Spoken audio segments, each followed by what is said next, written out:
International Education I'm Week? Allison Watkins from the Office of International Programs at KU. International Education Week is a nationally dedicated week that sort of describes all of the wonderful things that are happening in international education across the country. And KU has a number of things planned for next week, including dance workshops, trivia contests, among others. So we're excited to show off all of the great things that are happening at KU. Okay. Well, I would be happy to read the proclamation. It's a proclamation whereas the United States attaches great significance to the principles of international education and the role that education plays in building and strengthening mutual understanding with our neighbors around the globe. And whereas in partnership with the United States Department of Education and the U.S. Department of State, the state of Kansas and the city of Lawrence is celebrating International Education Week, November 16th through 20th, 2015. And whereas celebrations and activities in Kansas and across the United States will provide a forum for promoting the benefits of international education and will demonstrate the strong belief that international education and exchange, public diplomacy, have a critical role in U.S. foreign relations in the new millennium. And whereas approximately 10,500 students over 100 countries around the world are now studying in Kansas, and over 2,600 Kansas students will study abroad this year. Now, therefore, I, Mike Amix, Mayor of the City of Lawrence, Kansas, do hereby proclaim the week, November 16th through 20th, 2015, as International Education Week in Lawrence, and urge all citizens to join in this special observance. Thank you very much.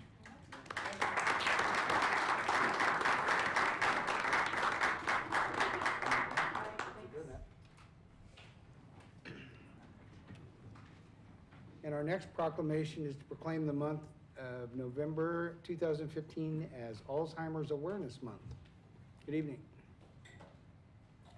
Good evening, Mayor, Commissioners. My name is Sarah Randolph. I am the Executive Director of Bridgehaven Memory Care here in Lawrence, 4 small assisted living homes that specialize in taking care of those with Alzheimer's and dementia-related illnesses. We appreciate you recognizing this month, looking for a cause and a cure.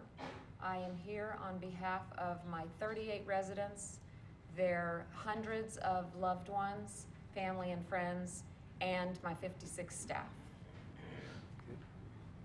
Well, I would be happy to read the proclamation, and I know that Alzheimer's affects so many families throughout our community, throughout our county, and throughout our state, and I really appreciate, Sarah, the work that you and Bridgehaven and all the professionals that we have in our community that step up and help individuals who face dementia, Alzheimer's, and the families that go through a number of things with them also. Now I got to tell you something bad I did. Your proclamation, I think, just headed out the door, so I'm going to have to give you another one. But I'm going to give you this one just in case.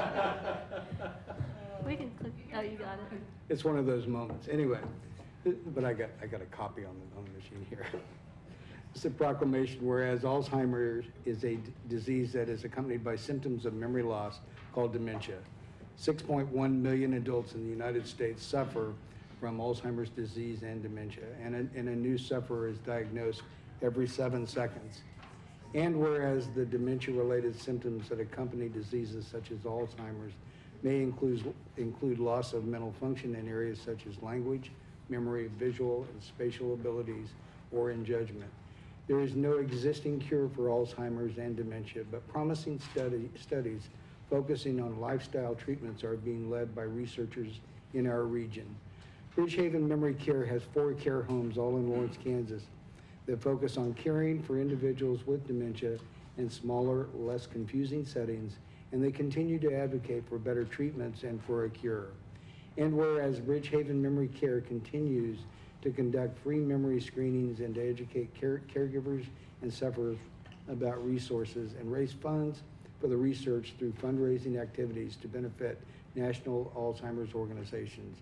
And whereas the month of November has been proclaimed as National Alzheimer's Awareness Month, a month to recognize the need for more research and assistance in dealing with the devastating effects of Alzheimer's disease and dementia.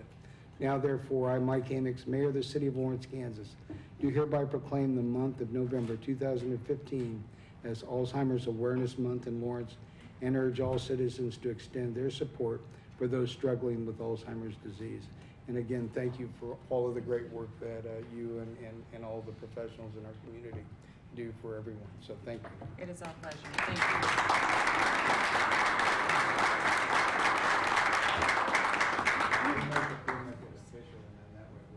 We'll get it.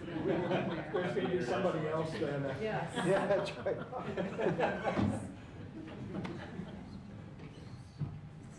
Well, sure, that'll be fine. We'll get you one tomorrow. Thank you. I may have to personally bring it. We'll get it. That's service. Wow. I am sorry about that, sir. Personally delivering it. That's good right. Service. There are a couple other things under recognitions and presentations I'd like to bring up. Everybody needs to be aware that I think that we're talking about having a change in the weather. We might want to make sure that we check on our neighbors and such this time of year. I think we're going to have a little bit of all kinds of weather from what I hear. So please pay special attention to that. Also, tomorrow being Veterans Day, we want to take a moment and recognize all of our city employees and who are veterans, and make sure a special thank you for their service to our country. So please, Diane, pass that along. And to all the residents of the city of Lawrence that are veterans. I mean, it's special thank you to all of you for the service that you provided also. But enjoy Veterans Day tomorrow. I understand that there's a number of places that are, recognizing folks for their special service. So anyway, thanks for allowing me to do that. Next item on the agenda is the consent agenda. And all matters listed on the consent agenda are to be considered under one motion and will be enacted by one motion. There will be no separate discussion on those items. If discussion is desired, that item will be removed from the consent agenda and will be considered separately. Are there any items on the consent agenda that a member of the commission would like to have removed for separate consideration? Number 8. 8. Number 2. 8 and 2. 6B. Can you do 6B? 8, 2, 6B as a boy. As in boy. Okay. Brandon, did you give me the claims?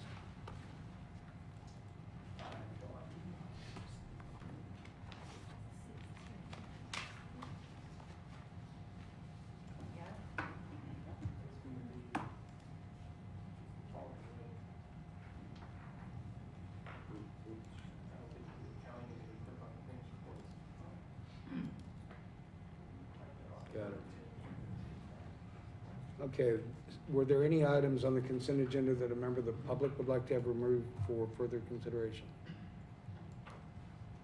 Okay, so then hearing none, I would entertain a motion to approve the consent agenda with the exceptions of item 2, 6B, and 8, and with the addition of claims in the amount of, to 176 vendors in the amount of $2,069,341.52. And 8 manual checks in the amount of $9,339 or 9,000. That would be a lot. Yeah. $9,339.60, and payroll in the amount of $1,994,880.18. So, with the exception of 2, 6B, and 8, and with the addition of claims, I would entertain a motion for approval of the consent agenda. So moved. Second. Motion made and second for approval with the changes made by Commissioner Boley, second by Commissioner Larson. All in favor of that motion, aye? Aye. Opposed? That passes 5-0. Item number 2. Specifically, I pulled it for the Aviation Advisory Board minutes from August 2015. If you go down to the Article 9 there, skydiving operations, we've had a large number of requests, I believe somewhere in the ballpark of 6 to 8 requests total seeking permission for skydiving. And I wanted to check in with city staff. Have we requested a safety study from the FAA at this point?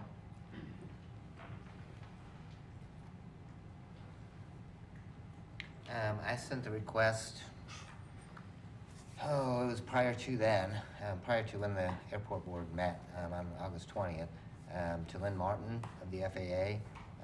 We've responded to all the people that have made the request, that the FAA is reviewing it. I talked with Lynn at the airport conference. It was the 1st of September. She had received it. It's in their court to take a look at it. It's a lot of information to look at. Okay, was that the letter, July 13th, that you sent to Lynn Martin? I'm not sure. Okay. I'm not sure what your July 13th. Okay, I just, I have a It could copy. be. And, Is that it? yeah, I Okay. just, I'm just wanting to make sure that we have formally requested a safety study from them, because as I read through the letter, there's no request made there. It's just, the letter indicates that we have safety concerns. And I'm just wanting to make sure that we're presenting this in a fair light, so we can get a fair judgment. We've because- asked her to review it. I mean, we do have prior safety studies that have been done to indicate that it is safe for drops. And we also, I think we've all received these letters from people involved with EMS flying operations that have indicated that shouldn't be as much of an issue as we're making it to be. I just want to make sure we're on track to actually get some resolution on this. I can check to see what the status is. Okay. But do we need to specifically request for this safety study to happen? I'll Or is have- that something that we have to do? I will check tomorrow with Lynn, if I can get a hold of her, and find out what the status is, and I can Okay. report back. Okay. Yeah, as soon as you get that back, I think it's probably time that, as Commissioner Herbert was just talking about, we probably need to get this on the agenda and make a decision one way or another. Okay? Fair enough? Okay. Okay, thank you. Any other questions about that? Was there any comment on that? I'm sorry. No, needs to be resolved. Yeah. My name is William McCauley. I'm one of 8 people that have made a request to utilize the airport for parachute landings under 105.23B. And specifically, Advisory Circular 5190-7, minimum standards for commercial aeronautical activities, makes clear that an airport sponsor who seeks to deny, limit, or ban an aeronautical activity is required to go to the ADO office, Mrs. Lynn Martin, who's the office in Kansas City, and specifically request that she ask the Flight Standards District Office in Wichita, Kansas, to conduct a safety study. Mr. Hubert up there has a copy of a prior safety study that was conducted by Flight Standards Officer Joe Behrens at the request of me. And specifically, his language in that letter that Mr. Hubert referred to, there's no request for such a safety study. It simply says that he seeks her guidance on the issue. Her office is airport compliance, excuse me. It's not safety. Flight Standards District Office is the one that would be responsible for conducting that safety review, and he has obligation to the taxpayers to make such a request deliberately and specifically. Thank you for your time. Okay, thank you. Any other comment on that item? Okay, so then the action that is before us on this item is to receive the minutes from the various boards and commissions with specific direction that we want to make clear that we are asking for that study, correct? Correct. Okay, We'll get back with you on that. okay, okay. So I'd entertain a motion to receive the minutes of the various boards in item number 2. So moved. Second. Motion made and second for receiving the minutes, made by Commissioner Herbert, second by Commissioner Larson. All in favor of that motion, aye. Aye. Aye. Opposed? That passes 5-0.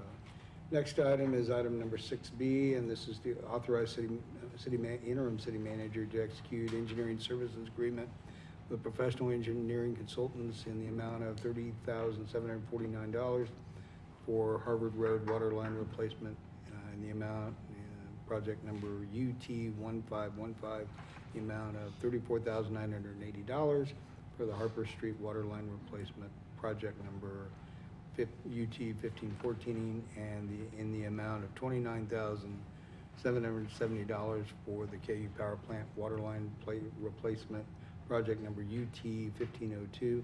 Lisa, you had a question about this? Yeah, I have a question about the fee curve recommendation. I'm not for sure about how the city determines their fee curve? I know they have something on their website, I couldn't find it, I think from 2011.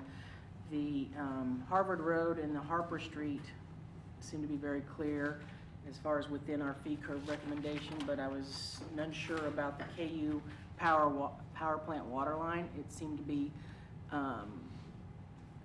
quite a bit above what our fee curve recommendation was, and I just had a question if there's some staff here that could give me an idea of why that would be higher versus the other two projects. I'm going to ask if someone from utilities can address that. Mike, can you? Mike Lawless, Deputy Mike. Director for Utilities. So when we look at those fee curves, the fee curves are for basic services. And so if you look at the, sorry, I got to get my thing here in the right way. If you look at for the KU power plant, basic design services come in at 8.2%. Correct. And the fee curve recommendation for that type of project or that size of project is 9.97%. So in terms of the basic percentages, we're underneath the design curve. When you get to non-basic services, that's an additional 3.4%. So that would be things like geotechnical work, coordinating those subcontractors, bidding phase, and putting out the documents, answering questions during that particular piece. And those aren't part of that fee curve recommendation. So if you look at the overall project, the total engineering services agreement is about 11.6%. But in terms of those basic A&E fees, we are underneath the design curve for that project.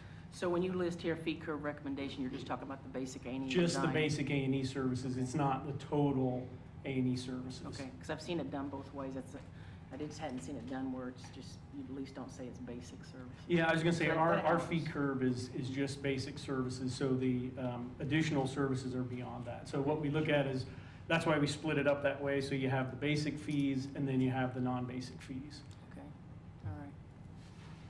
Is there any way I could get the link to where that is, if I could? That'd be Yes, great. Sure, absolutely. We'll make sure to get Great, that to thanks. everyone, and then we will also make sure that we have that on the website in a place that's easy to find. All right, sounds good. Thanks, Okay, Mike. thank you. Any other questions?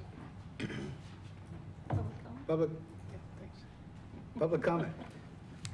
Any public comment on the water lines? Okay, back to the commission.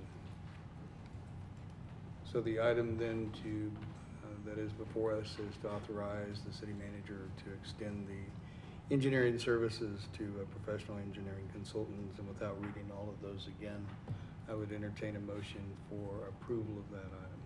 So moved. Second.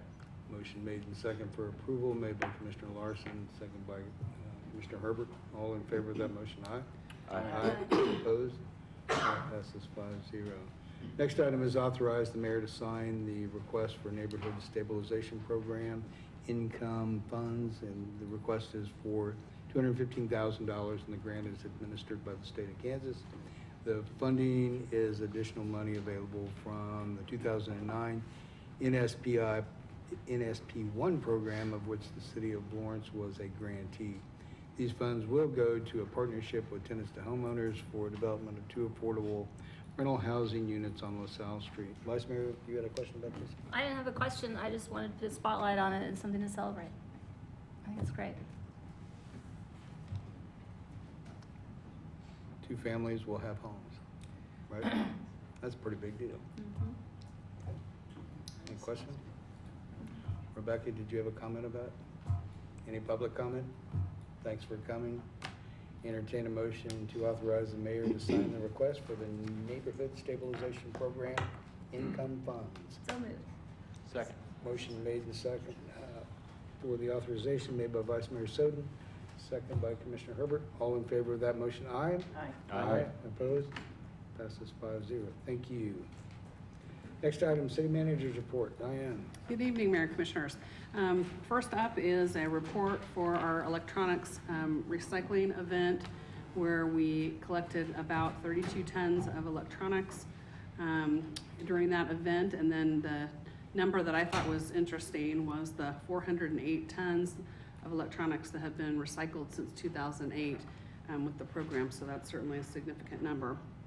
There's a report on the 20th Annual Phoenix Award ceremonies that was held on November the 1st, and there's some nice photos of that event that recognized three artists and their impact on the arts in our community as a result of that ceremony.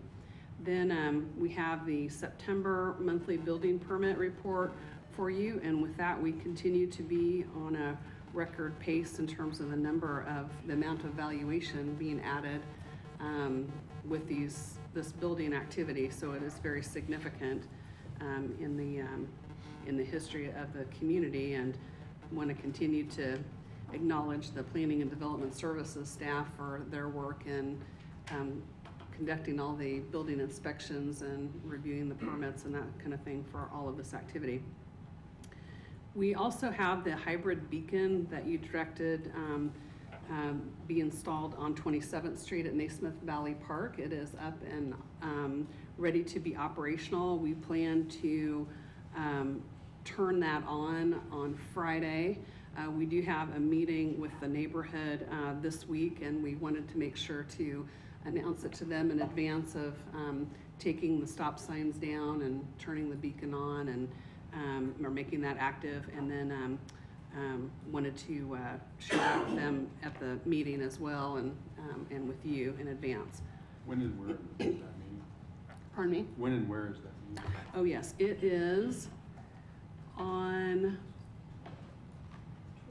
the 12th at South Middle School. And do you know the time of that, Chuck? It was 4:30 or something, wasn't it? I think it was like 4:30. 4:30 to 5:30. Sorry about that. And then finally, we did want to announce that we are going to be moving to a new video system for our the commission meeting videos, and then other videos that we're producing as part of the city. And I want to thank Megan and her staff for their work in taking us to YouTube, and I think she's going to show us what this new platform looks like. And one of the great benefits of this is that immediately after the meetings, the video will be available, and it used to take a while for it to be processed and then loaded up and that kind of thing. So this is a real benefit. Megan, you have anything else to add? Yes, thank you, commissioners. I just wanted to give you a really brief update. We've kind of made a pretty major change in how we stream the meetings for any public meeting that we broadcast. Planning Commission, City Commission, and Bike Ped Task Force are the three that we do right now. As Diane said, we moved to YouTube Live. It's a free service. We used to have to pay for a service, and so we're now using a tested platform of YouTube Live. It works well on PC and Apple products. Our previous wasn't as good on Android as we'd like it to be. We now have analytic data and tell how many people are watching our streaming meetings. Also, YouTube Live is accessible on Chromecast. So as more people continue to cut the cord for cable, using this type of platform allows those individuals who don't have cable or whatever, they can watch it through their TVs using Chromecast. Also, YouTube Live has a DVR feature, so if you would tune in at 6 o'clock and the meeting started at 5:45, you could actually pull it back and reverse it to 5:45 and begin watching then. And then we do have to do some work behind the scenes after we have a meeting, but it allows us to close caption the meetings on the playback specifically. It takes a little bit of time to encode, but we are able to offer that service now, which we could not do with our previous. And it is our hope that in the future we can start bookmarking agendas to match with meetings. So when somebody comes in and looks at an agenda, they can watch the piece of the video that they're most interested in. I just wanted to show you very briefly on the screens. This is what you see when you go to our stream. You won't see anything unless there's something actually being streamed on the screen. You click on it, and because this isn't refreshed, but you click on it and you click on the meeting. It'll take a second. You'll notice that there's about a 30-second delay between hitting here and going up to the interwebs. and then coming back down. But this is how people can see it. They can view it full screen, however they'd like. Also, we encourage people to follow our YouTube channel, Lawrence KS Video, because we can send out reminders that tonight is a city commission meeting or any other type of meeting that we may want to schedule. But you'll see it come up, if you're a subscriber, it'll come right up in your screen, and you can check out all the videos that we have and play it directly from YouTube as well. So thank you very much. We just wanted to let you know of the change. We look forward to adding this to our ever-growing arsenal of ways that we try and get people connected to city government. We've had very good response on the stream. We've done this for 11 meetings now, so we feel like we could officially mention it and say that YouTube Live is a go. And we will end our contract with the vendor at the end of the year. We wanted to keep them on just in case there were any problems. Okay. Thanks. Thank you. Questions? Yeah. How much is that gonna save us, ending our contract with the vendor? Well, what we don't use in video, we'll use in social media. There you go, there you go. I think it's about $365 a month is what we used to pay. So we're able to apply that since social media is growing exponentially in what we do. We're using Sprout Social, and so we'll apply that towards our Sprout Social account and our ability to manage social media. Very good. One of the things that I see that is people ask me questions like, when are our minutes coming around and that kind of stuff.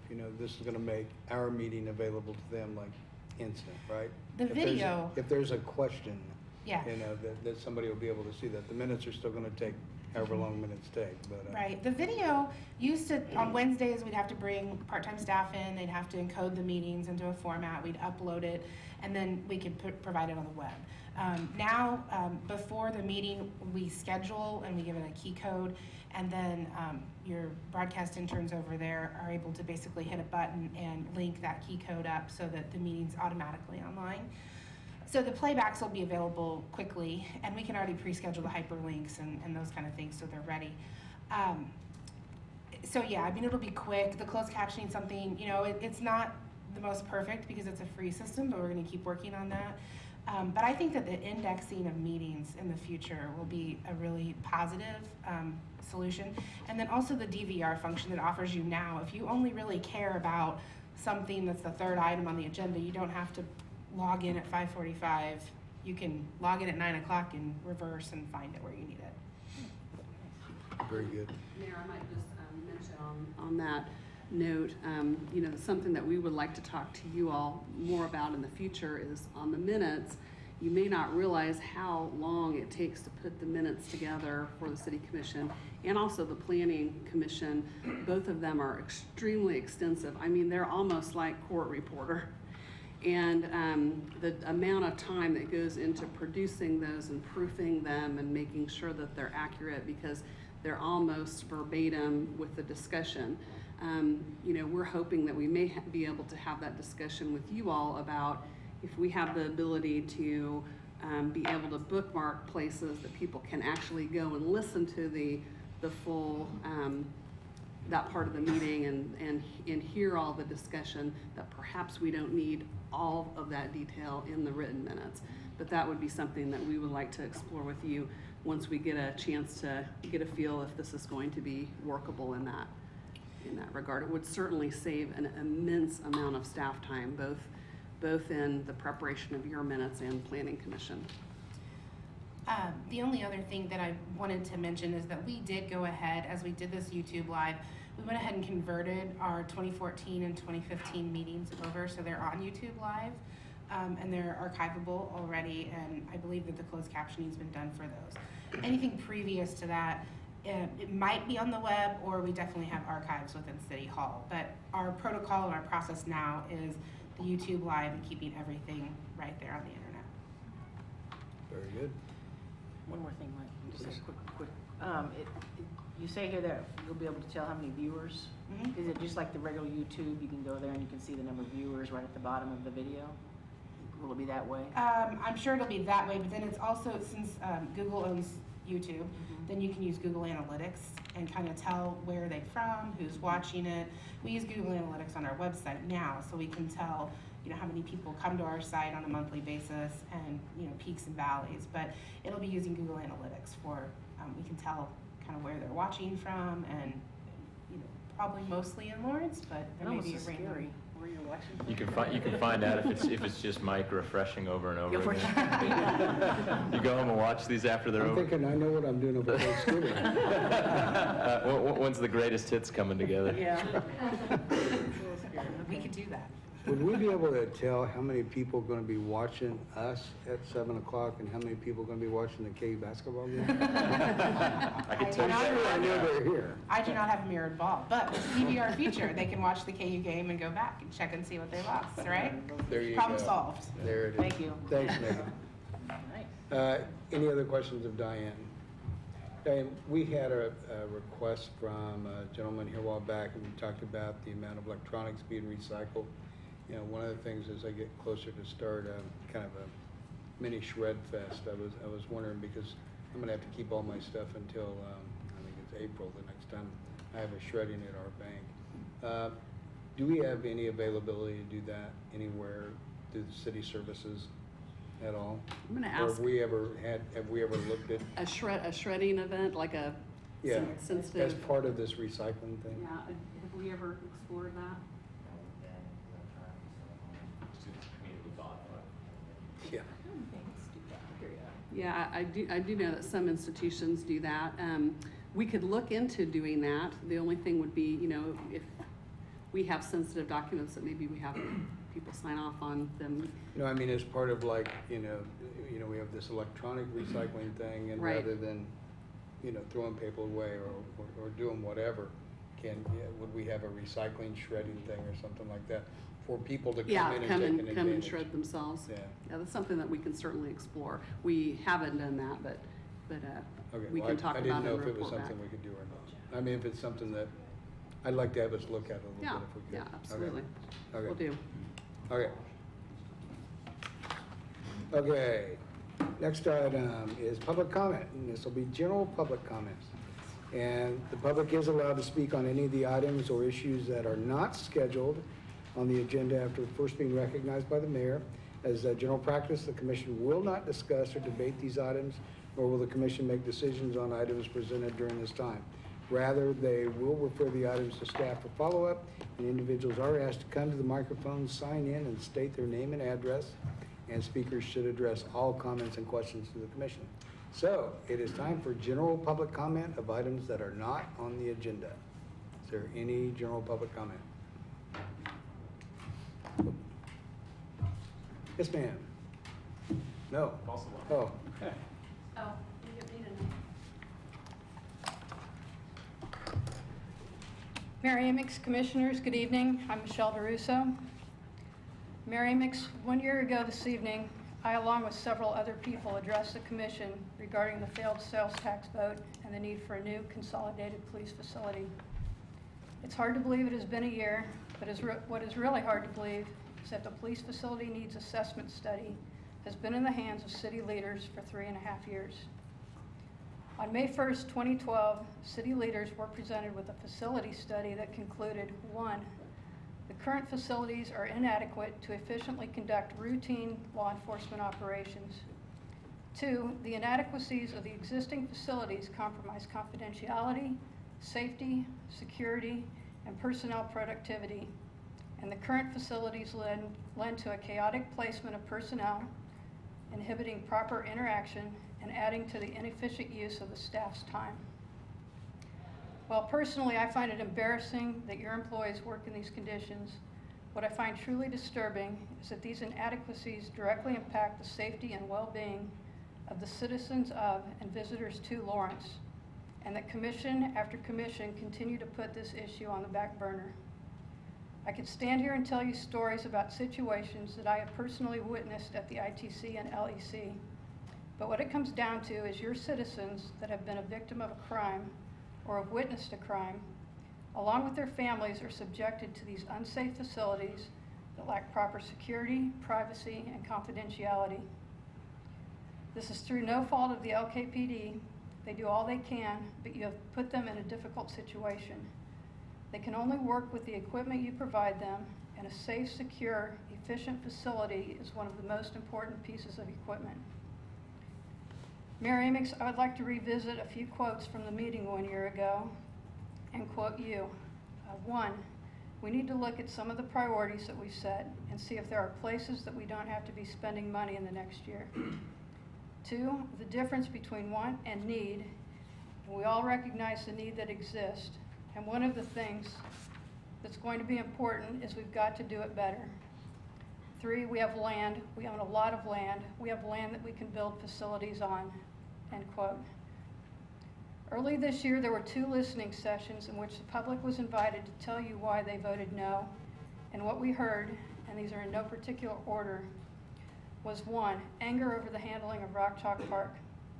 2, unhappy on how projects were prioritized, specifically mentioning the library over the police and Rock Chalk Park over the police. 3, they didn't want a sales tax increase. And 4, they didn't want the city to purchase land. So here we are. Rock Chalk Park is behind us, a sales tax increase has been taken off the table, and the city has land to build a facility on. That leaves prioritizing. As city leaders, you should have no greater priority than the safety and well-being of the entire community which you serve. As an employer, the city should have no greater priority than the safety and well-being of their employees.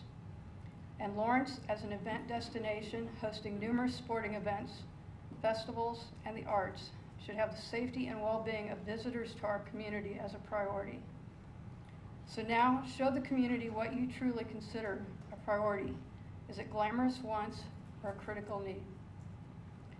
In conclusion, it has been 1 year since the sales tax was voted down and 3.5 years since the city received the needs assessment study, and we are not any closer to resolving this critical need.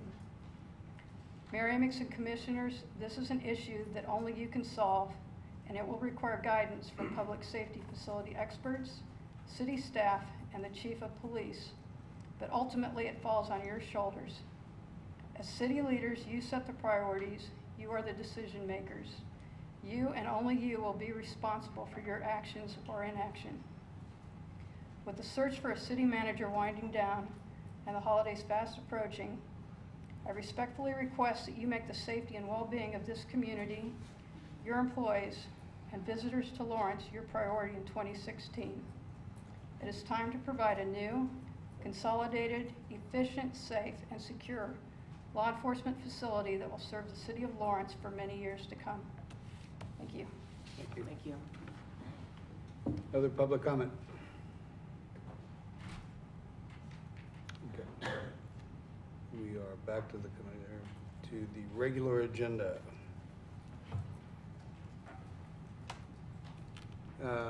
I would ask, as we start the regular agenda, if you brought your cell phone this evening, if you would silence it. We will try to have a meeting, and folks don't need to be bothered by hearing the chiming of a cell phone. So anyway, addressing the commission this evening, the public is allowed again to speak on any of the regular agenda items. To give public comment after first being recognized by the mayor, individuals are asked to come to the microphone, sign in, and state their name and address. Speakers should address all comments and questions to the commission.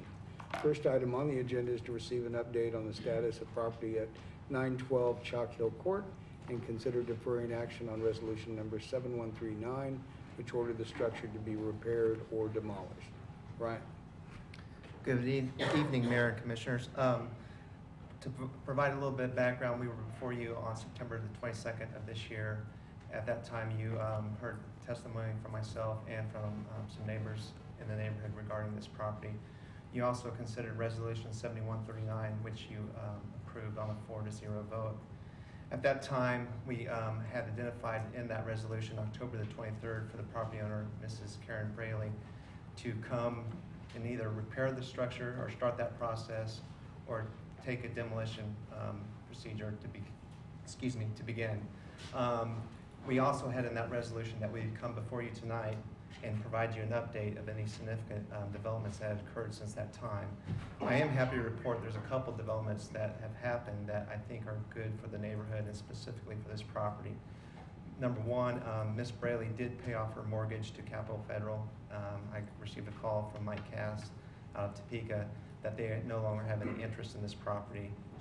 She paid that off, I think, sometime in October. Secondly, in about the middle of the month of October, I started to have conversations with a resident of Chalk Hill Court, Mr. Aaron Janis, and he began negotiations with Ms. Braley at that time to purchase the property. I also contacted Ms. Braley, which was a chore before, where she had never returned any of my phone calls, and she confirmed that she was indeed in negotiation with Mr. Janis to sell the property. Those conversations continued for the next couple of weeks. She advised me she would not be attending tonight, and that she had basically negotiated a contract price, and that sale of the property would occur shortly after this meeting if the commission decided to give Mr. Janis an opportunity to complete that transaction and rehab the property as he chooses to do so.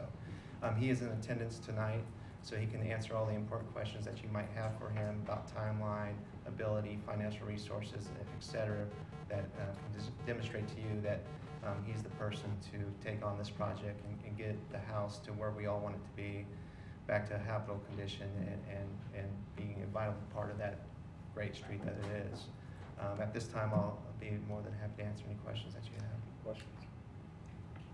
Just so that I understand, if Mr. Janis gets in there and finds out there's more than meets the eye, we got to start the demolition process over again. That is correct. The resolution basically goes with the property and the property owner, so we would need to start that resolution process again.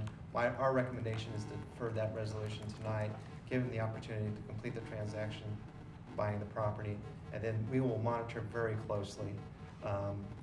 Prior examples of this, I mean, weekly, if need be, that we'll go visit and keep close contact with him. He'll probably get to know me more than he had ever wished he would. But we'll follow up very closely and make sure that progress is moving forward. At any time where we feel something stalls to the point where we need to bring it back before you, we will do that. He seems genuine in our conversations. He seems like he has a great interest in succeeding in this. I think he's already started some minor cleanup on the exterior of the property. And I spoke to him today, and his timeline was hopefully by April, maybe May, that the property be ready to be sold. Okay. Have you had conversations with other neighbors? I've had a couple conversations. I don't know their name. They called me on the phone, and they just expressed the concern of what role does the city take part in this if the property sells. There may be some building permit requirements, obviously, depending on the scope of work that Mr. Janis would have to comply with, those type of things. I reassured the neighbors that we think this is a good thing. Our property owner that failed to do anything for many years is going to be out the picture. We're giving someone the opportunity to rehab a house that I think holds value still, and even though it's not in good condition. And so I think their concerns were what happens next from the city standpoint of our involvement. And I reassured them that just because this would happen, it doesn't mean we go away. We stay on top of it. Okay. I had a question. For Mr. Janis, I have a question for Mr. Janis. Is he? Is there any other questions of Brian? Okay. Mr. Janis? Mr. Janis, come on up. Hi. If we could have your name and address for the record. I'm Aaron Janis. My address is 931 Chalk Hill Court. Do you have experience in doing rehabs of this nature? This will be my 5th one that I've done. Probably the worst one, if not second to worst. The last one I did 2 years ago, it was abandoned and locked up with 35 cats inside. And this one's worse? This one is, it's right up there. 36 cats. 36 cats. I have done it before. I do have pictures of some of the stuff that I've done, if you guys would like to see them. No, that's fine. That's great. My plan is to be completely done sometime end of March and have it on the market in April. I paid somebody already to remove all the trees just so I could get bids. I'm in the process now of getting bids in hopes that you guys will allow me to go forward with it. We are settled on a price. I do have a contract on the house pending the outcome of this meeting. We close tomorrow at 5. If I close tomorrow at 5, I have a roofer lined out to start at the end of next week.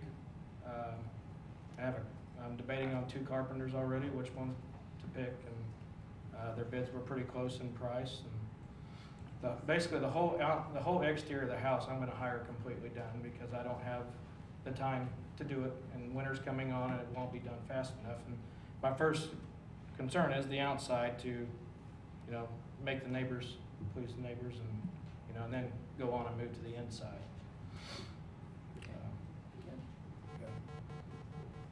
Other questions, Mr. James? Thank you. Thanks, Aaron.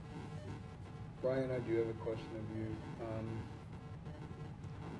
Do we have a list of, have we presented, Mr. Janice, a list of the requirements that we have that he has to meet to bring this to code? Or bring it up to acceptable level? I don't know if he's been inside or not. I assume he has. That's a question that he could maybe answer. I know he was here at the September 22nd meeting to see the process, so I think he has a very good idea of what needs to be repaired. For us, I can share that with him. I don't think there's any miscommunication there between him and I about what needs to be done. He probably is going to have to take a lot of the down to the studs and completely start over in some areas. He knows the roof has issues due to the multiple leaks that were shown during that presentation. The full scope, I might not even know until they start going in there and tearing out sheetrock and seeing what's there. Obviously, there's roof issues, there's chimney chase issues where that siding's completely rotted away. There's some type of plumbing issue down in that lower level that needs to be addressed. The mold issue is obvious. It needs to be remediated. And then probably a lot of cosmetic stuff. But it's a moderate rehab for sure. Well, the big thing is I want him to understand, what we're gonna require and that there will be no surprises. So, that the folks in the neighborhood and understand Mr. Janice is a neighbor also, Right. but just so that we don't have to go back through this again. I don't want there to be any surprises for him. I don't think there will be, and I'd recommend that after tonight, I can meet with him at his convenience at the property and do a walkthrough with him and go that route and make sure there are no things that he doesn't quite understand where we're coming from and make sure it's clear with him. Okay. Is there enough? As with many rehabilitations, if you watch HGTV, sometimes you don't know what you have until you go in there and start removing stuff. So there might be a lot more stuff that he needs to take care of than even he knows right now. Okay. So, Mr. Janice, you haven't gone through with Brian yet to see what's all required. So you're gonna, if we defer this, you're gonna close tomorrow night, and on Thursday you find out that, this is just something that you can't do. What's your plan then? I know what my plan will be, but. I don't think that it's not, there is mold. I've looked at I cut some of the sheetrock back, and I have looked at the sill plate on the bottom half of the house. It's a split level front to back. The sill plate looks good. Like I said, there is a lot of mold. I plan on gutting the whole downstairs, studs and all, and cleaning it up, having somebody, I've called ServPro, and I've called Advantage some mold remediation company here in town, and I plan on having them come out to treat it. They're telling me that they have the only chemical that can treat it, and from there, I don't like surprises either, so I hope, I'm just kind of going that, from what I've seen on the inside, that it looks rehabable. So. Okay. Any questions? Public comment?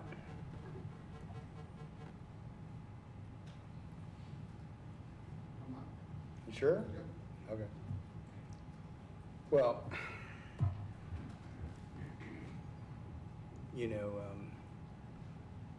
I think as we talked about earlier this fall or in the summertime when we dealt with this, I think the worst thing is is having to tear down somebody's house. But, you know, the neighbors have put up with a lot on this piece of property. And my main concern is that, Brian, I really think that we need to have that initial meeting with Mr. Janis and lay it out there as saying, you know, this is what's required.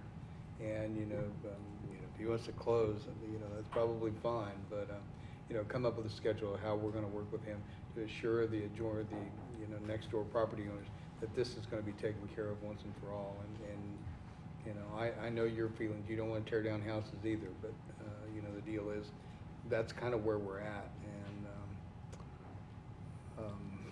man. I just don't want us to have to go back through this if there's more here than meets the eye, and, sounds like that Mr. Janis has been inside and seen what's required and gets bids, but, okay. What do you think, guys? I think we have an opportunity for an individual to do what people do all the time. I would just assume the city not play a role in this if we can stay out of it. I mean, the city knocking down someone's house needs to be a last resort. We've got a guy that has the skill, or he can hire the skill to get it done. He can rehab it, he can sell it. He can do things people do every single day in this community. I say we let him do it. Yeah, I'm much more comfortable knowing that this is his 5th one, so he knows what he's getting into, I'm pretty sure. So, Yeah. I say let him do it. Neighbors know where to find them. 931, right? Okay. But they can call us too. If it doesn't work out, I'm with Mike. I want to make sure that we stay on top of this and that it gets done. Okay. Janice, good luck. Make us all proud. Yeah. All right? Brian, you come up with a plan, let us know, okay? Just send us out a copy. Okay? We'll provide an update. Okay. Thank you very much. Do we need a motion? Yeah, we need, I'd entertain a motion to defer action on resolution number 7139. Is that for a specific length of time or just to defer the action? 90 days. 90 What do you days. suggest? Yeah. I would say we just defer the resolution at this point for 90 days. I mean, and then come back and provide you an update at that time period, sometime around late January. We're gonna know how the progress is at that point. Right. 90 days, a lot of time, they can get a lot of work done. Right. I guess I'm not following something. I thought that this essentially terminated. Well, with the it ownership does. transfer. So, It really, I mean, I think what we ought to do is start on a new one after the closure in case it doesn't work out, because it's gonna Right. take some time to do it, right? It's actually not taking action on resolution 7139 altogether. Because Right, yeah, We yeah. had to make final. Well, I guess what Yes. I'm saying is if it doesn't work out, I don't wanna have to wait through a whole nother period of doing this, right? Right, but if, worst case scenario, if Mr. Janis buys the property and we come January, we won't wait till January to start that process over Okay. again, is my point. Yeah, I will make sure that we are there weekly, yeah, okay. contacting him. If he's available tomorrow, I can make time in my schedule to meet him there prior to this closing, if that will help out. So if Mr. Janis hadn't come forward and everything worked out like this, would there have been a final action we would have had to have taken tonight? What would That happen? would have been different than this? Yes, what would happen tonight if he didn't step forward and this didn't transpire, we would have given you an update that said, nothing's happened, she's still the owner, we need to move forward, and then you would give us the okay, then we would do our bids, and we would go out and remove it. And we've done that before. And now we're just stopping that action for Yes. 90 days, giving him the time to do the deal. Right. Mayor, I think to be clean, we would recommend repealing the resolution and then directing us to report back to you on the status no later than the end of January. Okay. And we can give, I can provide an update to Diana at any given time, just, put it on the city manager's report. That'd be great. To say, here's where we're at, here's what's happened. I don't want to wait till those 90 days and then there's inquiring minds out there, where we're at, what have you done, so we can do that. So repeal 7139. Okay. Well, we will do that. Brian, thank you very much for your work on this. Okay, I would entertain a motion then that we repeal resolution number 7139. Allow Mr. Janus time to complete the purchase of the property and move ahead. And you're going to provide us updates from Brian, make sure that we're staying on top of this. So if we have to move quickly because it's not being done properly, we can get that back on the agenda and then just do it, okay? Certainly will. Okay, entertain a motion to repeal 7139. So moved. Second. Motion made and second to repeal, made by Commissioner Herbert, second by Commissioner Larson. All in favor of that motion, aye? Aye. Aye. Opposed? That passes 5-0. Next item is to consider adopting the issues action report from the Horizon 2020 Comprehensive Plan Update Steering Committee to provide the base for completing a new comprehensive plan, and consider adopting joint city resolution number 7143, and the county number is not here yet. Jeff? Good evening. My name is Jeff Crick with the City County Planning Office. The item before you this evening is to adopt the issue action report from the Horizon 2020 Steering Committee. The report is a lengthy document. Just kind of let you know, there is the very front pages there are kind of short. There are 19 key items that show up in there. There are 59 action items, and the mission vision statement is a very integral part of the report to itself there. Should the report be adopted by both the city and the county, this would become the work plan for staff to continue updating Horizon 2020 for both the unincorporated portion of Douglas County and the city of Lawrence. To kind of give you a little bit of background to the steering committee, they've been meeting for about 1 year and 9 months right now. Their first meeting was in February, and they represent many different portions of the community, including unincorporated Douglas County, USD 497, the health department, neighborhoods, business community, and representatives from both the city and the county commissions. So the report itself is about, well, it's well over 1,200 pages, but a big portion of that, of 1,200, is just public input that has been recorded throughout the sessions. We had ETC conduct a survey, which is very similar to the one that was conducted by the city. It was a statistically valid survey that represented over 1,000 people in the community for both the county and the city. We also had an open house. There was 8 total meetings that were spread throughout the county, so also in Baldwin City, Eudora, and Lecompton, not just Lawrence. We also had public forums that occurred, 2 of those about this time last year, where the public could come and give input to the steering committee on a multitude of different issues that came forward. And the steering committee also held a meeting where people could come to this podium and actually talk to them and tell them, these are the issues we like, these are the issues that we've heard, these are the things we think you're not incorporating accurately for us. So there's been quite a range of public input that has gone on. The key with this is to make sure that what we do with Horizon 2020 matches the community's vision. Horizon 2020 was adopted in 1998, so for the last 17 years, it's done a very good job of making sure that we have the different infrastructure items or the cultural aspects or the housing and commercial that we want. It's really just making sure that those aspects are updated and keep up with the times, and that is what the update and the issue action report will ensure. So the 19 items you can see here on the screen, the different color coding there represents their strength in the existing Horizon 2020 document. But it's important to note that even if it's a high strength item in the document today, that doesn't mean that it can't be a stronger item going forward. So the issues that were identified were the ones by the steering committee from both the public input through the discussion by the committee, that these were the ones that needed to be addressed moving forward with an update process. So a couple of the major issues that we heard both from the community and from the steering committee is to make sure that the document is readable. Yeah, I'm sure many people here have picked up Horizon 2020 and read it from the first page to the last page. It's a thrilling 400-page document full of statistics and lots of wonder. And if you're a planner, it is very nice to read. But if you're just someone who wants to pick it up to find out what we say about residential development, it gets very dense very quickly and be very hard to understand what's going on.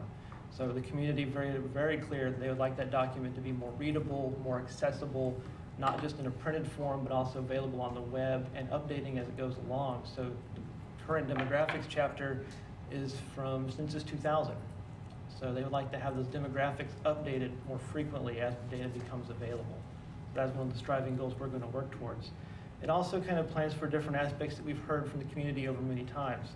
Quality and affordable housing, arts and cultural amenities throughout the city, supporting local food systems, ensuring and creating quality neighborhoods. And one of the big items that we heard was updating the Parks and Recreation Master Plan and make sure that we have the facilities and the land in place for where the people would like to have them. Of course, the steering committee will continue to meet and oversee the process for us. So what staff will do is take this work plan, if it's adopted by both the city and the county, we will get to work on updating it, and the steering committee will meet quarterly to kind of keep tabs and make sure everything is going as they've heard in the public input, and also to make sure that we're changing the items in accordance with what they saw. Right now, we're anticipating, if everything goes well and kind of moves smoothly, summer to fall of 2016, there should be a new and revised comprehensive plan on its way to you. So, of course, actions that have already occurred, the steering committee recommended approval of this item 9-0. The planning commission has also recommended approval of this document 9-0. Tomorrow evening, it will be going before the county commission for consideration, very similar to tonight. So, staff, of course, does recommend the adoption of the issue action report and the joint resolution before you this evening. And with that, I'd be happy to answer any questions you may have. Questions of Jeff? I don't think I have any questions, I just have input. Okay. Jeff, thank you and all the members of staff that worked on the issues action report, but worked with the committee. I mean, it is, I know a lot of work, and it went well. I mean, it really did. So, anyway. Okay. Do you have things you want to add now, or you want to take public comment? Whichever you prefer. Well, why don't I take public comment? Okay. Public comment on this item. Any public comment? Candace?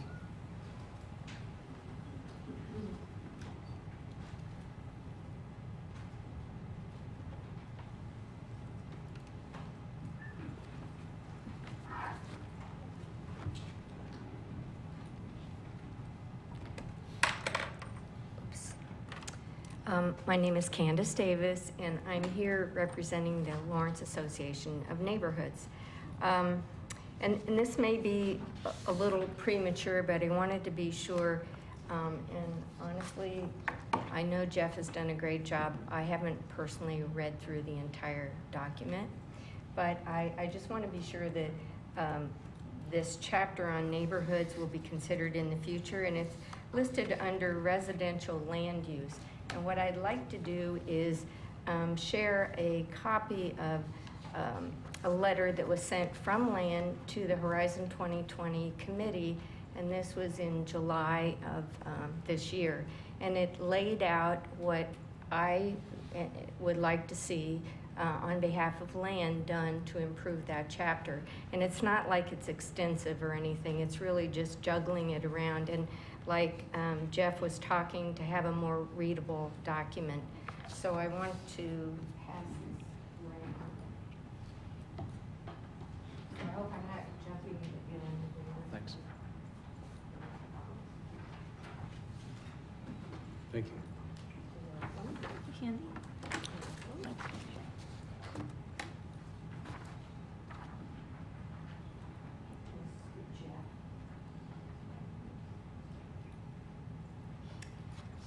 You know, first I want to say too, I know this was an incredible amount of work and a lot of dedication to the people who showed up at these meetings for over this almost 2 years. So there was a lot of listening going on, and I know how difficult it was. But I also want to impress upon you how much Land supports having this document, Horizon 2020, and how we feel that it really is important to have good long-range planning in our city and a document to refer to. So in the, and I guess there was a bit of concern on our part that maybe our neighborhood representative didn't necessarily reflect some of the positions that those in Land represented. And I do want to mention that there are 45 neighborhoods in the city of Lawrence, and 15 to 18 of them are active at Land meetings. So at any rate, this Chapter 5 on residential land use, the only thing I'd really like to do is incorporate something that has to do with existing residential neighborhoods. There is a portion on there on residential development, but that implies new development. And I think it would be important to have something that's existing residential neighborhoods, and that would involve more redevelopment. So, and the idea of a neighborhood concept to me should be an introductory statement.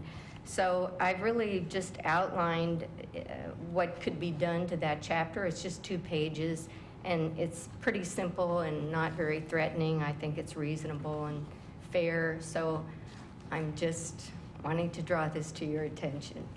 And the other thing is, since I'm up here as the chair of land, I would like to invite all of the commissioners to come to land meetings from time to time. And I want to say that Lisa Larson was there at our last meeting, and we really appreciated that. I think it gives you a sense of what goes on in our neighborhoods and the concerns of the average citizen. So I hope that you'll consider perhaps even rotating, coming to land meetings occasionally. Just add that to your list. Anyway, I know your time is valuable, so thank you very much. Thank you. Other comment? Evening, Mayor Amix, Commissioners. Hugh Carter here, speaking on behalf of the Chamber of Lawrence. Excuse me one second.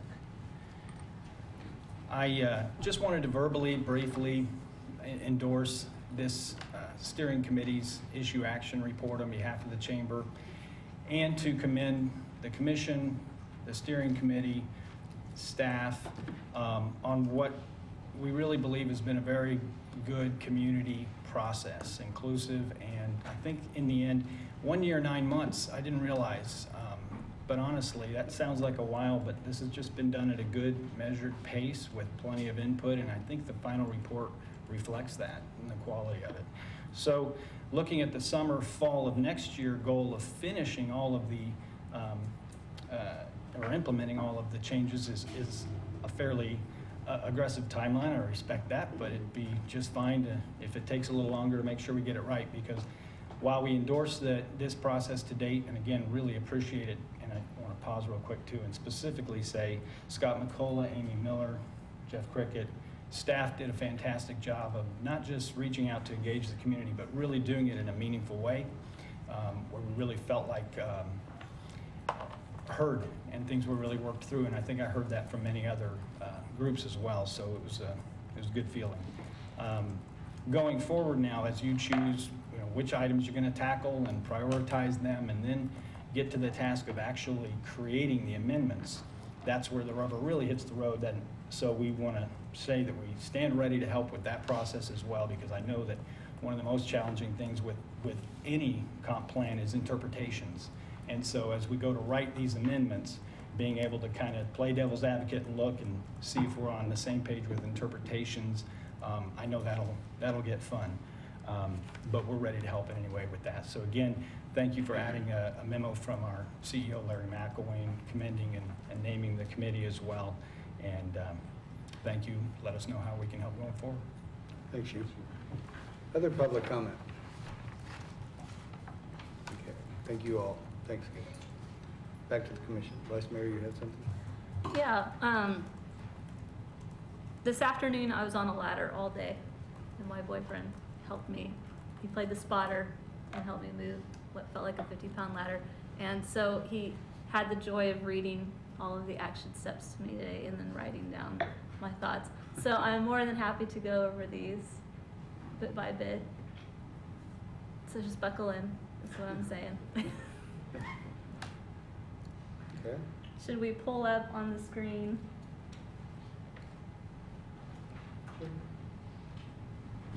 The first one I wanted to look at was issue 2. And I have to say, I think he might have enjoyed it, talking about it. I'm gonna get him converted to City Hall issues, maybe.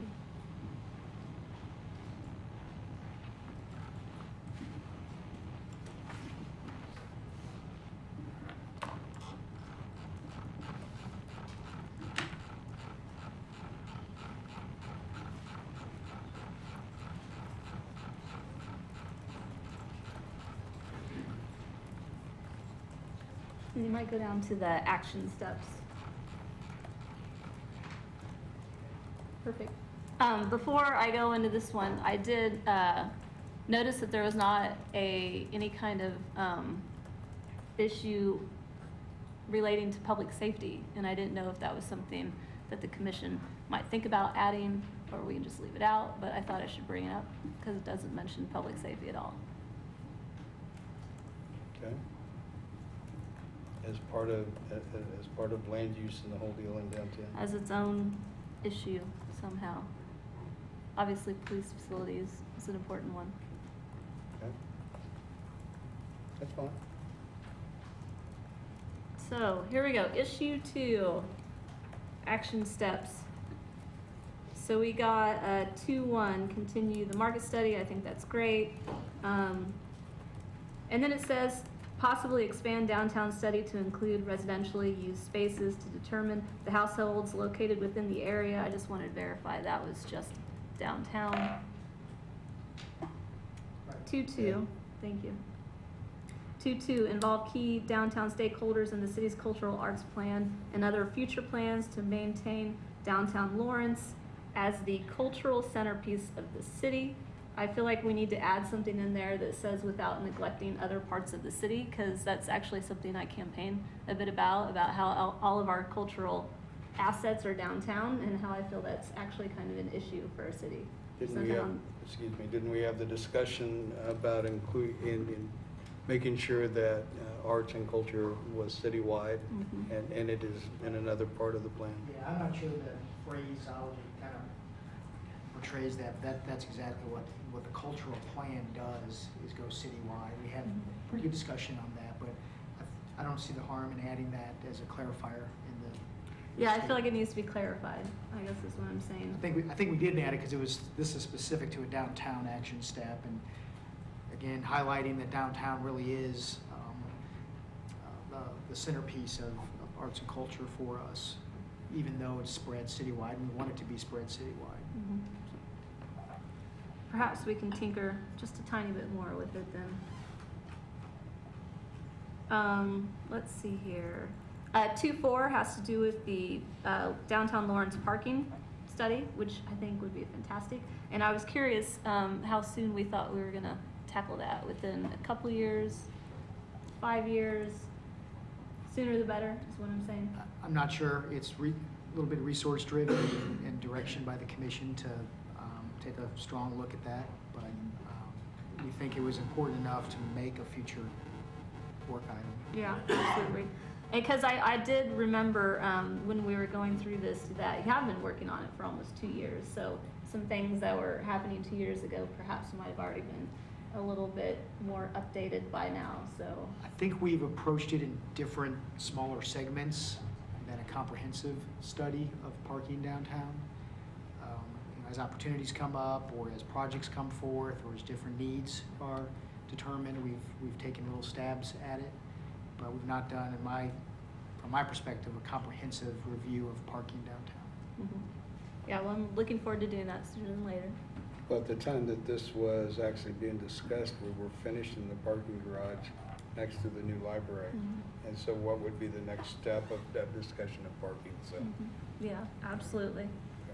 And 2.5, encourage the activation of alleys when possible to provide a safer, more viable place for people and strengthen economic opportunities for business. I wasn't sure if you were meaning this in terms of transportation or of actually having store frontage on alleys and not just on our streets. Actual storefronts, exploring the idea, some cities now are taking and kind of activating alleys as pedestrian ways, and using the back portion of a building, essentially dividing a building from front to back and sending one storefront to the street and one storefront to the alley. So it could be an interesting pilot project to explore at some point. Do you have any kind of street you have in mind, or alley you have in mind? No, it was fairly conceptual and high level at the point of this discussion. Interesting. Okay, so that's it for 2, unless anyone else had anything for 2. You can skip to 6, issue 6.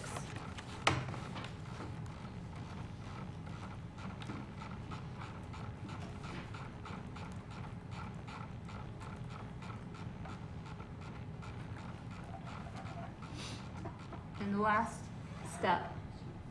Study and develop, this has to do with create quality neighborhoods for all ages, I should point that out.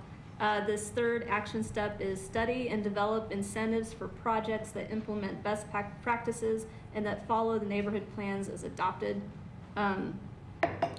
Using the word incentives there, I found a little troubling. It seemed to be something that could easily snowball in the future. So I'm not sure if we want to keep the word incentives in there or change it to something else. Perhaps some encourage, more general term than incentives like encourage. How do you guys feel about that? And I believe the context was to get, you know, a little bit extra out of a project so that if we needed a trail developed or transit components or elements, that we were able to work with development to get some good neighborhood needs accomplished. And that may take some different incentives from a different angle, for example, so.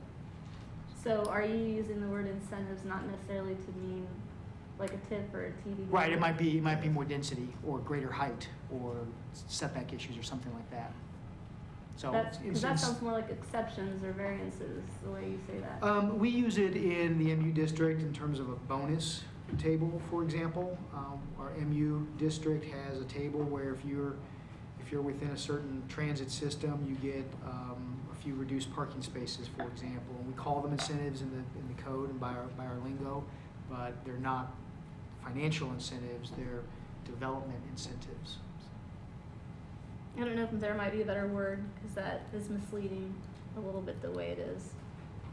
Excuse me, Scott, could you use your mic, please? Thank you. Excuse me? Is your mic not working? Oh, Thank you.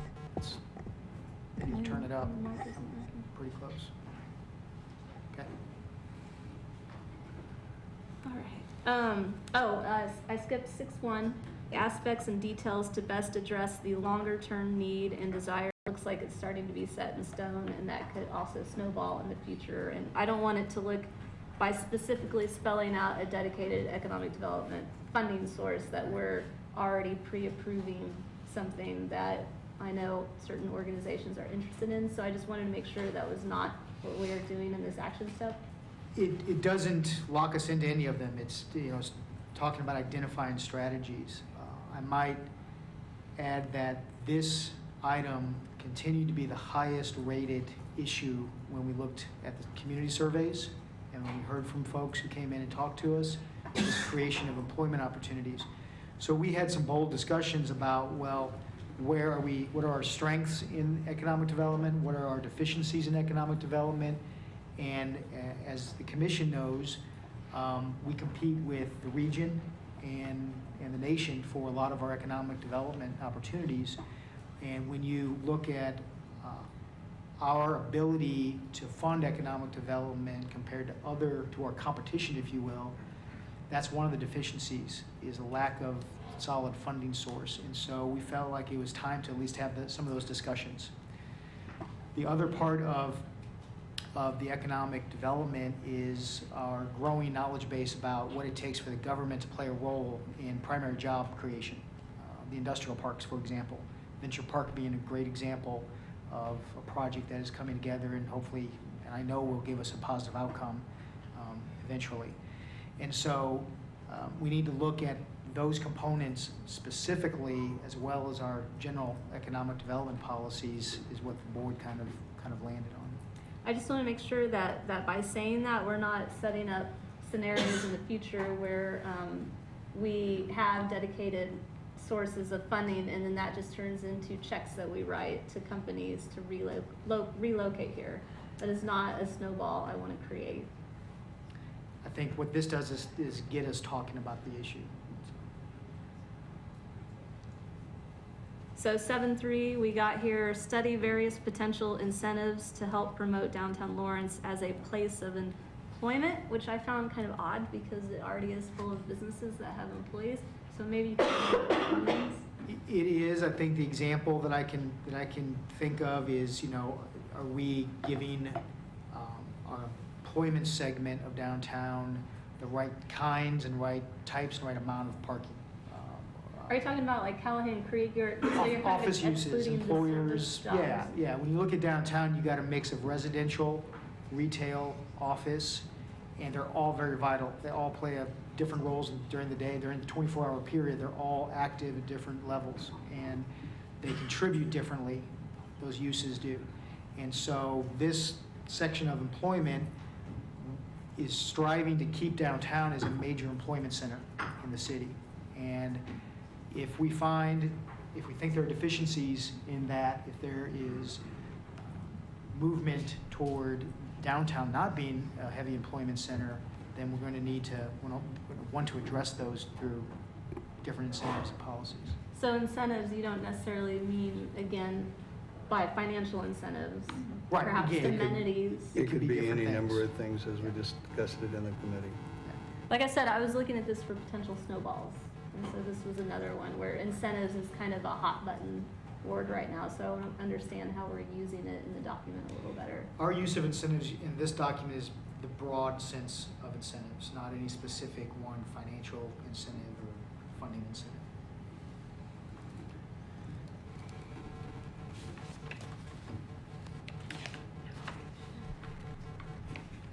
Because in issue 9, we have, again, there's only one action step. That's plan for the size and location of retail development is issue 9. And 9.1, the action step itself is study incentives that would be desirable to encourage and foster redevelopment in existing commercial, which from the looks of 25th and 27th in Iowa, we don't need to incentivize redevelopment. It's already occurring naturally. So I was a little concerned about that. It is, but this is a plan for 20, 30, 40 years out. And so what our experience shows us is that there are going to be areas of the city that we may want to incentivize development. And we should have policies in place to help with that. So incentivize is, again, isn't necessarily financial incentive. It's not necessarily financial. It may be, but it's not necessarily. And if I could chime in, the way I read it, almost every example you pointed out is prefaced by the word study, which in my reading of it means not issue, but rather leave open as an option. Is there a better word to use? Is there a need for a better word to use? I mean, ultimately, it's a steering document. It's not an. Right, the way we use this document then is we go to work. I'm going to say we, I mean Jeff goes to work usually and will build a package of policies that goes to the Planning Commission, City Commission, and County Commission. And that package and sometimes options of packages of policy statements is what this commission will get to debate and discuss and get input from the citizens on. And so this says study incentives and whether or not we want to encourage and foster redevelopment in existing commercial areas will be back before you for debate in the future. And when this amendment does come back, as Jeff presents it to the Planning Commission and to us and to the County Commission, we will have the opportunity at that point to rewrite Absolutely. that item and have our stamp of approval on it. Absolutely. Right. So issue 16 is the next one.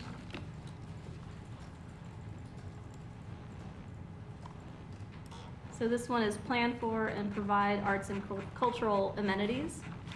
And action step 3, complete and incorporate the East Ninth work plan into the comprehensive plan, which seems oddly specific to include that in there. I think just sticking to the cultural plan might be a more prudent thing to say rather than specifically spelling out a $3 million project. It's a fair comment, and I think it was just such a hot button issue Right. at the time that it found its way in here. Right. I think it might be good to rephrase it or remove it, because that's quite a commitment that we are making with this statement. I think the committee was excited about sort of the idea of its first arts corridor plan, so. Do they have a check for $3 million? No, we do not. There was excitement at the committee for the first arts corridor plan, and despite all the different opinions and perspectives, that felt good to talk about arts and culture in a planning sense. Perhaps we could make that action step a little vaguer then, and just talk about corridors in general and how Yeah. they're interesting to study and exciting to talk about. Well, and I do think the cultural arts plan is the key plan. That's the one that's citywide, and that may drive, that may affect development potentially in the future, so. Yeah, well, I would like to take that one out. It does seem like all the other action steps are much vaguer, or more vague. And then you get this one that seems to be pretty specific. And very hot button. Yeah. And then the last one, issue 19, which has to do with enhancing the transportation network, which I have a personal fascination with streetcars, as everyone is learning at City Hall. But we don't have to add that in here. But I did want to say maybe add an action step about the BNSF depot. I thought that might be a good idea. Have its own little action step. It's pretty specific. It is very specific. That's specific. If it's too specific, Yeah. we don't have to do it. But as far as I'm aware, it's not a hot button issue. Maybe it is, I don't know it. It will hopefully be completely resolved by the time that this final plan is adopted. That would be our hope. Okay, well, that was my last one. Other items by the commission? I just have one, and Leslie pretty much covered everything else. Issue number 4, protect natural resources. I just had a question on a couple of them. 4.4, where you add policies based on the adopted climate protection task force. So that task force is done? It's already Correct. done? It does? Yes. Yeah, the discussion was that they had certain recommendations and policies adopted by the city commission that isn't in the current comprehensive plan. Felt like it needed to be moved over. They're not necessarily new policies, but just move them into the plan. Okay. And then monitor regulatory language for changes. Is that a committee that does that, or is that just staff that? Staff. Just staff? Right. How much is that? Okay. Gentlemen? Well, needless to say, the work that's going to be done is, as this is, a work plan as suggested, these amendments and items are going to come back to help us bring Horizon 2020 up to this point in time and beyond, rather than being about 20 years behind. And, we are going to have the opportunity to, again, be able to draft our own language, make changes to what Jeff and the Planning Commission and the staff brings to us, and be able to probably have discussions between the city and the county commissions as to whether or not we are going to approve, because it is, it is a joint plan. So I think, the work that was done by the 10 members of the committee, and I had great opportunity of co-chairing this with Commissioner Thelman. I don't think any of us planned on, an 18-month period by any means, but it was one that I think that was very good. It gave us an opportunity to talk about so many different things. And here again, in the end, no matter what the direction looks like right now, is not going to be probably what the final direction is, as it is debated amongst the two bodies and by the public as it comes forward, okay? So we're going to debate about it more in the future, is that what you're saying? Well, Yes, there's going to be a number of amendments that come through, and every one of these action items, as of right now, is going to come back before us, as individual or as in groups, and as we bring the comprehensive plan up to date. The idea now is we are sending to staff, well, it's going to the county commission first, obviously, but we're sending to the staff to come forward and say, these are the action steps that's necessary. Write new language around those to incorporate in the comprehensive plan. That's what we're doing tonight. I see why Hugh thought July might be an aggressive timeline. No, we're on now. time. I get it now. After serving 18 months on it, it might be a little bit quick, but it'd be all right. Now Jeff will have it done, it'll be fun. Well, thank you for all the time and input. I certainly don't want to make people feel like it was a waste of time just because I had issues with a few things. So I certainly appreciate all of the work that went into it. Well, I want to assure you, Vice Mayor, as this item comes back before us, and we will debate whether or not 9th Street's in or out, okay? I I'm wait sure you with won't. bated breath. I'm sure you, yeah, I'm sure you will. Okay. Any other questions of Jeff? Any other comments? Thank you. Thank you all very much. Yeah, thank you. And thanks to the public, the folks that came down and went to the public meetings and forums and, you know, took their time to actually come down and give comment. I mean, you know, it's really how it's supposed to work. So we talk about our future through our comprehensive planning, and that's what it was about. So it worked out well. Okay. So if there's no other comment, I would entertain a motion then to adopt the Issues Action Report from Horizon 2020 Comprehensive Plan Update Steering Committee and adopt Joint City Resolution number 7143. So moved. Second. Motion made and second to adopt resolution number 7143, made by Commissioner Boley, second by Commissioner Larson. All in favor of that motion, aye?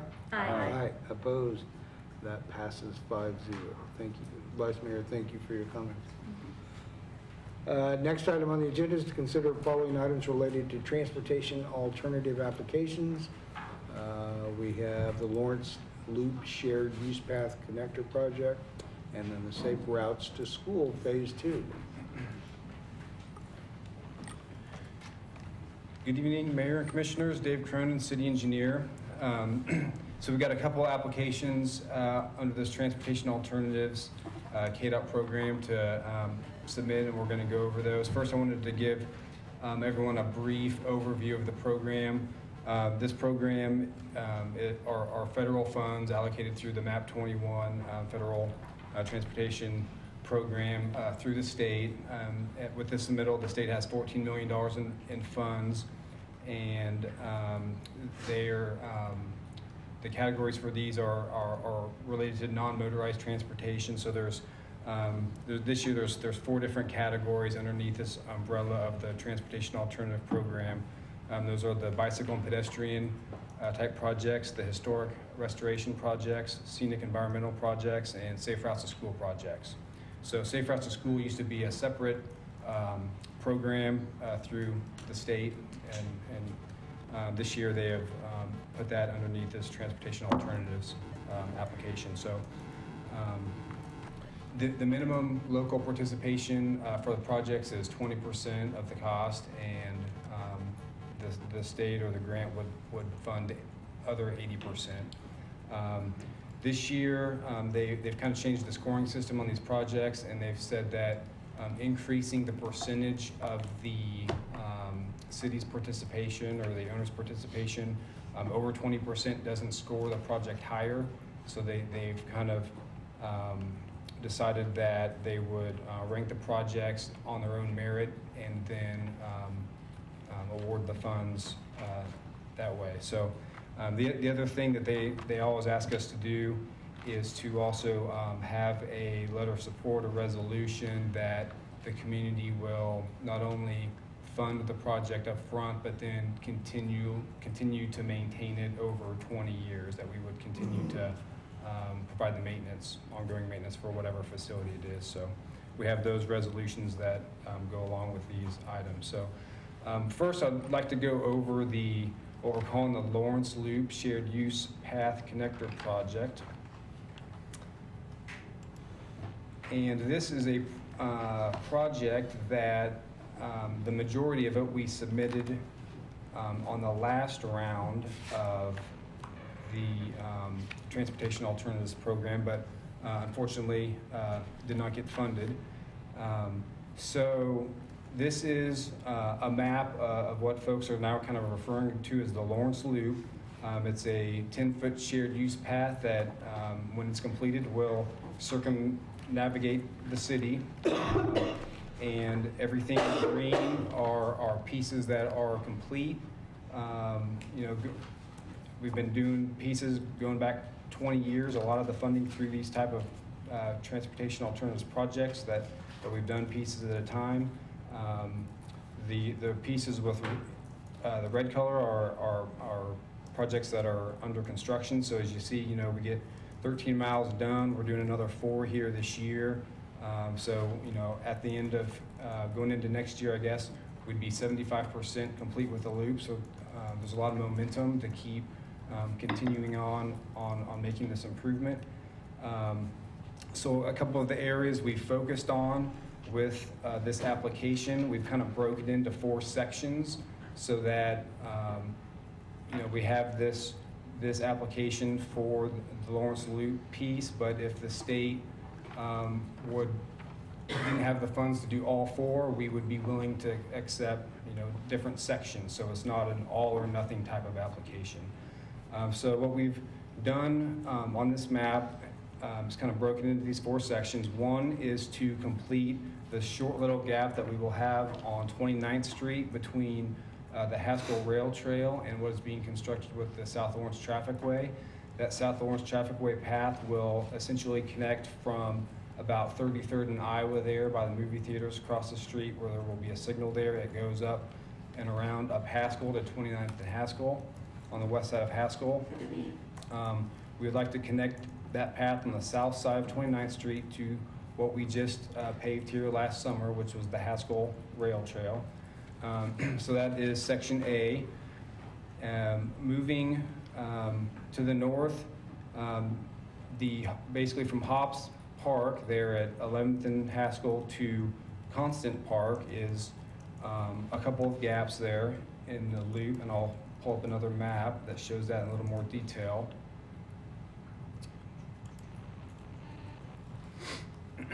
So this is a piece that we submitted in the last round for funding. We've kind of broken this up into the 3 segments, section B, C, and D, which were on the previous map. The section B is the piece that goes around the ball fields there at Hobbs Park and connects over to 9th and Delaware. That segment would connect to the shared use path that's on the east side of Delaware that was put in with the Adele 9 apartment complex right in front. So that gap segment would be section B. I think that kind of route there, the preferred route around the ball field where there's a sidewalk now, we would widen that to a 10-foot sidewalk or replace it to be a 10-foot sidewalk. It gives a good connection to the bathroom facility there, and then a route that's away from the street. Connecting up, like I said, to the east side of Delaware, we have that shared use path that goes all the way up to A Street. So the next piece, which we're calling section C, would go from 8th and Delaware along the railroad tracks to the depot. With the depot project, which we're hoping that kicks off here in 2016, that was funded through one of these transportation alternative projects. We are putting a shared use path in front of the depot, so this would connect to that part of that project.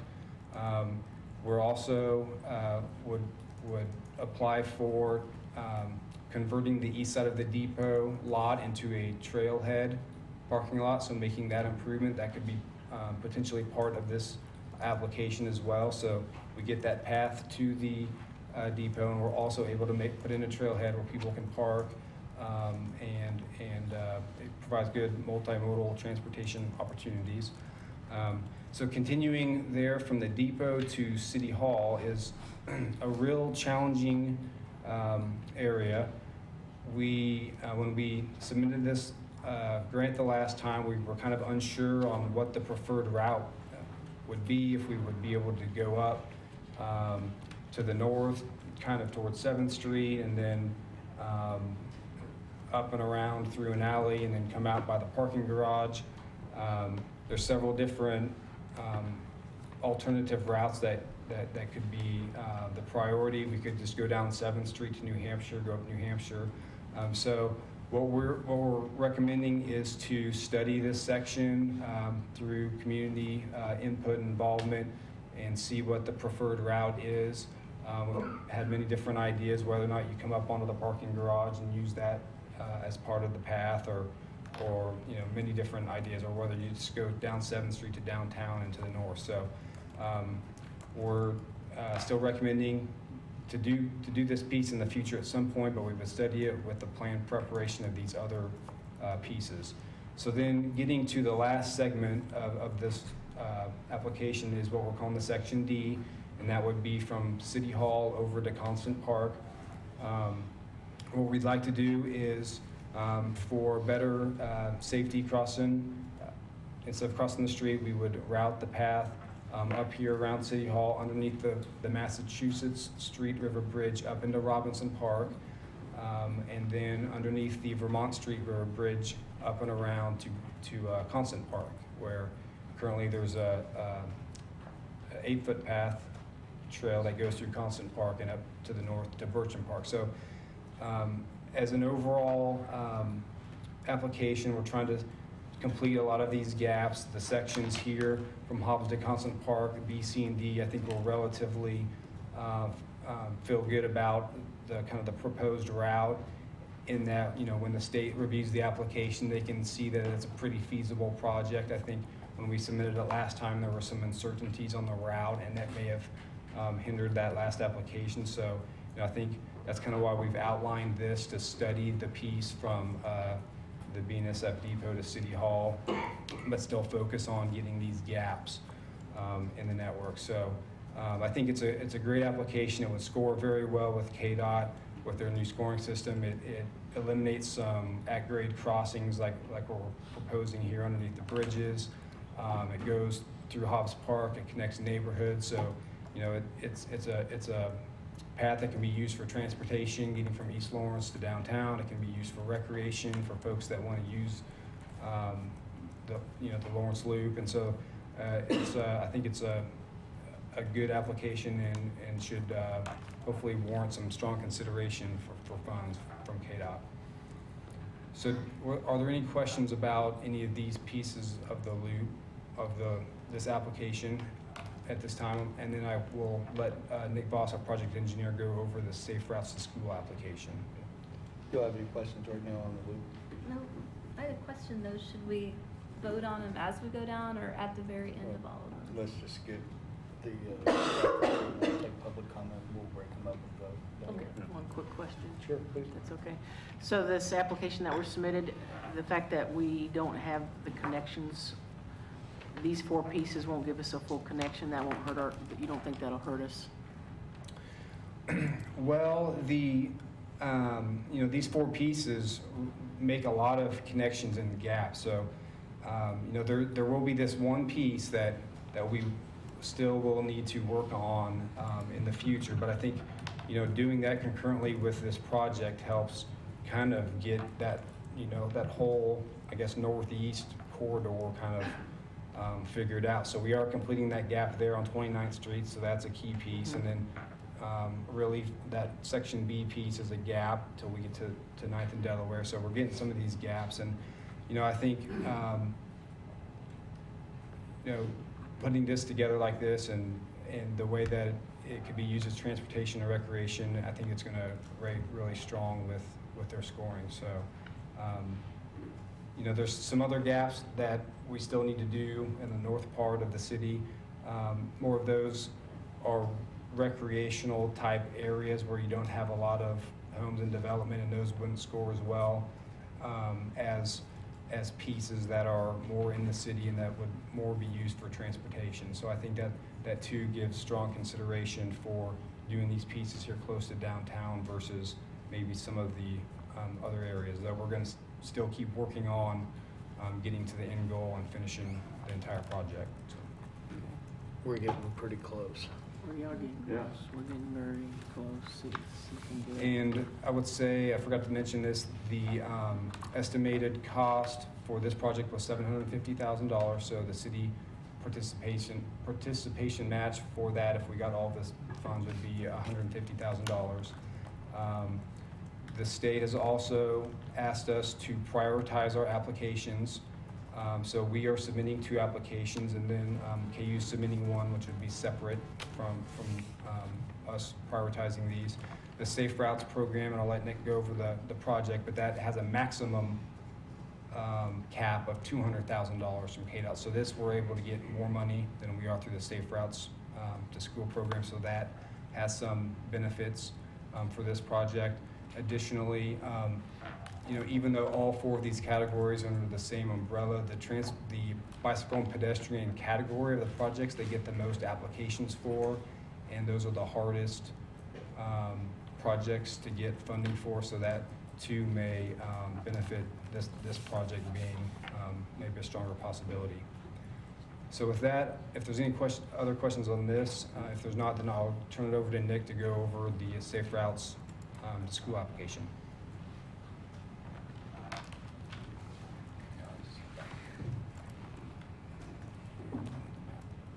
Yes. Good evening, Mayor and Commissioners.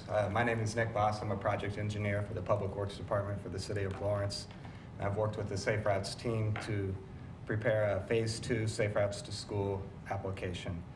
This team included Public Works, Planning, the Lawrence Douglas County Health Department, the School District, Police, and Parks and Rec. Last year, we received Phase 1 grants to promote safe routes, and the city's involvement in this included developing routes for each one of the schools, and you can see those up on the screen right now. In January of 2015, the Safe Routes to School team started meeting. We created the routes and we presented them to the elementary schools and middle schools.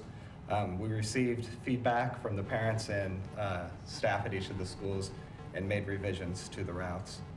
Parents also filled out they filled out surveys about how they felt with their kids walking and biking to school. And from those surveys, the 2 biggest concerns that parents had were the gaps in the sidewalk network and safety at intersections. With the Phase 2 Safe Routes to School application, we're going to address some of those concerns in each of those categories. The gaps for the proposal focused on Tier 1 schools. Tier 1 schools are the schools that showed the most interest in Safe Routes to School based on a scoring system. Woodlawn Elementary and Liberty Memorial Central Middle School were the 2 Tier 1 schools for the 2015 school year. Factors for choosing the sidewalk locations include that they were along the safe routes, proximity to the schools, having sidewalk on both sides for collectors and arterials, or one side for residential, and right-of-way and constructability concerns. For the intersections in this application, we're proposing to install rectangular rapid flashing beacons. With the rectangular rapid flashing beacon, there's an LED bar that's push activated that would draw attention to the crosswalk as students or anyone else approached it. The locations for the rectangular rapid flashing beacons were chosen along crossings on the routes where there's no stop signs, signals, or crossing guards to stop traffic. The total project cost for this is $240,000. Like Dave said, $200,000 would be from KDOT and a 20% city match at $40,000. So city staff is looking for the commission to direct us to submit the applications and then come up with a priority, and then accept the resolutions to fund and maintain the projects. Okay. And the memo has a picture of the rectangular rapid flashing beacons. These have not been used in the city of Lawrence, but they have been used in other communities in northeast Kansas. If you guys have any questions for me, I can field them now. Is that solar powered? Yeah. They can be solar powered or powered by electricity, and we'd likely look at them on a case-by-case basis depending on how close power was and what kind of trees we had in the area. Okay. If power is available, are you going to do both? We would look at it. No, it won't. I think it would be one or the other, and doing both is certainly something that we could look into. but we'd research that more on a case-by-case basis. Okay, but all the information that you have, these work quite well? Yes. Okay. Just checking.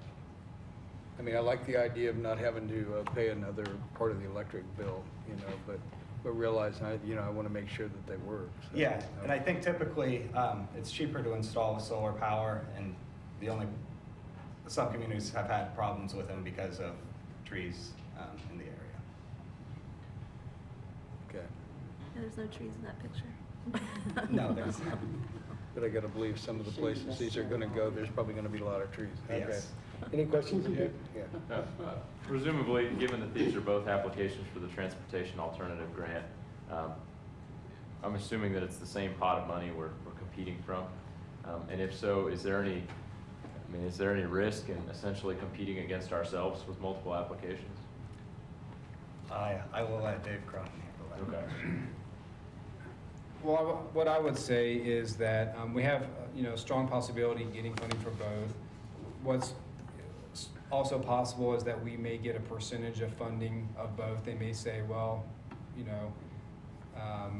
want half of this project and half of this project, or a percentage. So I don't really like having to rank the projects. It's the first time we've had to do it. It's part of the application, and they just want to also use that. If some communities may submit 2 bicycle pedestrian projects, and that may help them define those. But I think since these are still different categories, even though it's under the same pool of funding, I think that they're both great projects. Lawrence has done a great job on this phase 1 study, probably better than other communities, so we may already rank stronger in that when applying for these funds, so that may play into it. But I don't know how they're going to look at it, but ultimately they are still scoring every application based off certain criteria, so we would hope that they follow through on that, and that we could potentially get funding for both projects. Okay. Other questions? Please. Now, the $750,000, that's just for the loop, is that correct? Yeah, that's correct. That's the construction cost of the loop application. But we would be responsible for an additional $100,000 design, is that correct? Potentially, we would need to determine how we would proceed with the design of the project. Some of these projects we've done with in-house city staff. With this project, having probably be a little more intensive with community involvement and meetings, we would just have to look at, first, if we got the entire corridor, or all 4 sections, I think that would probably be a project we would need to have someone help us with designing of the plans, especially with, we'll have retaining walls and a lot of other stuff that would be more fitting for a consultant to help us with. So that was just a ballpark number. If we were able to get the entire, grant, that could be an additional cost. But we would, after we received notification from KDOT on the awarding, and I think we are anticipating that to be in the spring of 2016, then we would proceed with bringing a recommendation to the commission for designing either or both projects, and what that could cost. It's just that seems like a high percentage. If it's $750,000 and our design's $100,000, that's like 13% for a design cost. That seems high. I was being a little conservative probably on the number. I just don't want to underestimate it, especially with a lot of the studying that may need to be involved with some of the pieces of it. So it could certainly be less than that, and we would go through our normal RFQ process for that, negotiate the scope and fee, get that route. Okay. Other questions?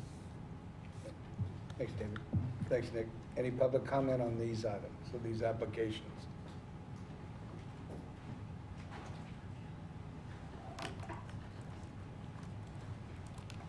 Good evening, Mayor and Commissioners. My name is Katie Walsh, and tonight I'm representing the East Lawrence Neighborhood Association.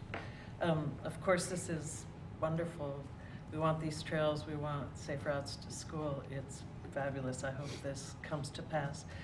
There's just a few concerns, and it has to do with the gap that isn't part of this grant, I don't believe, and it's that little part where you go from the depot, railroad depot, to City Hall. And this has been talked about for many years.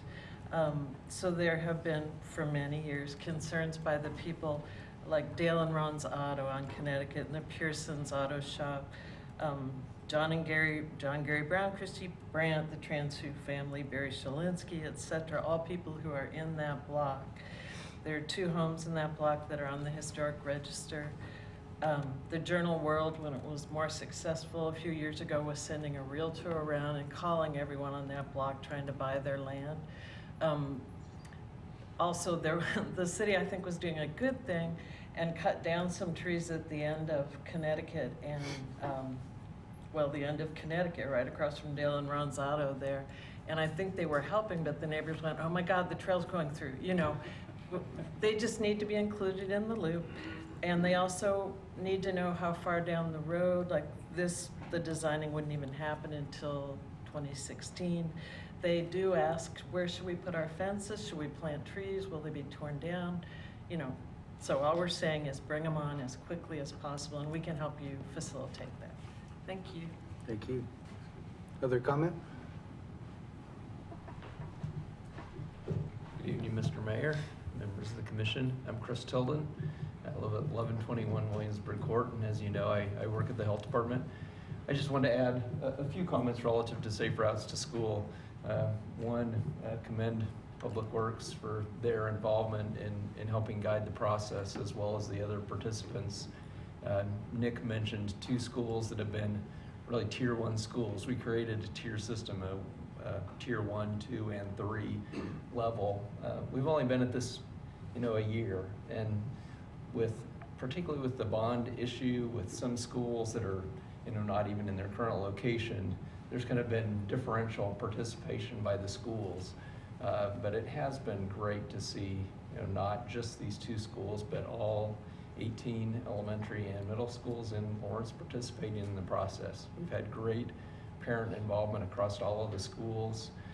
The tier 3 that we developed is kind of low level of participation. All the schools have blown past that, and they're at tier 2 level. And I expect by next year we'll have quite a few more schools participating in the tier 1 process, which is not just about creating sidewalks, but also looking at opportunities for education, encouragement, parent engagement.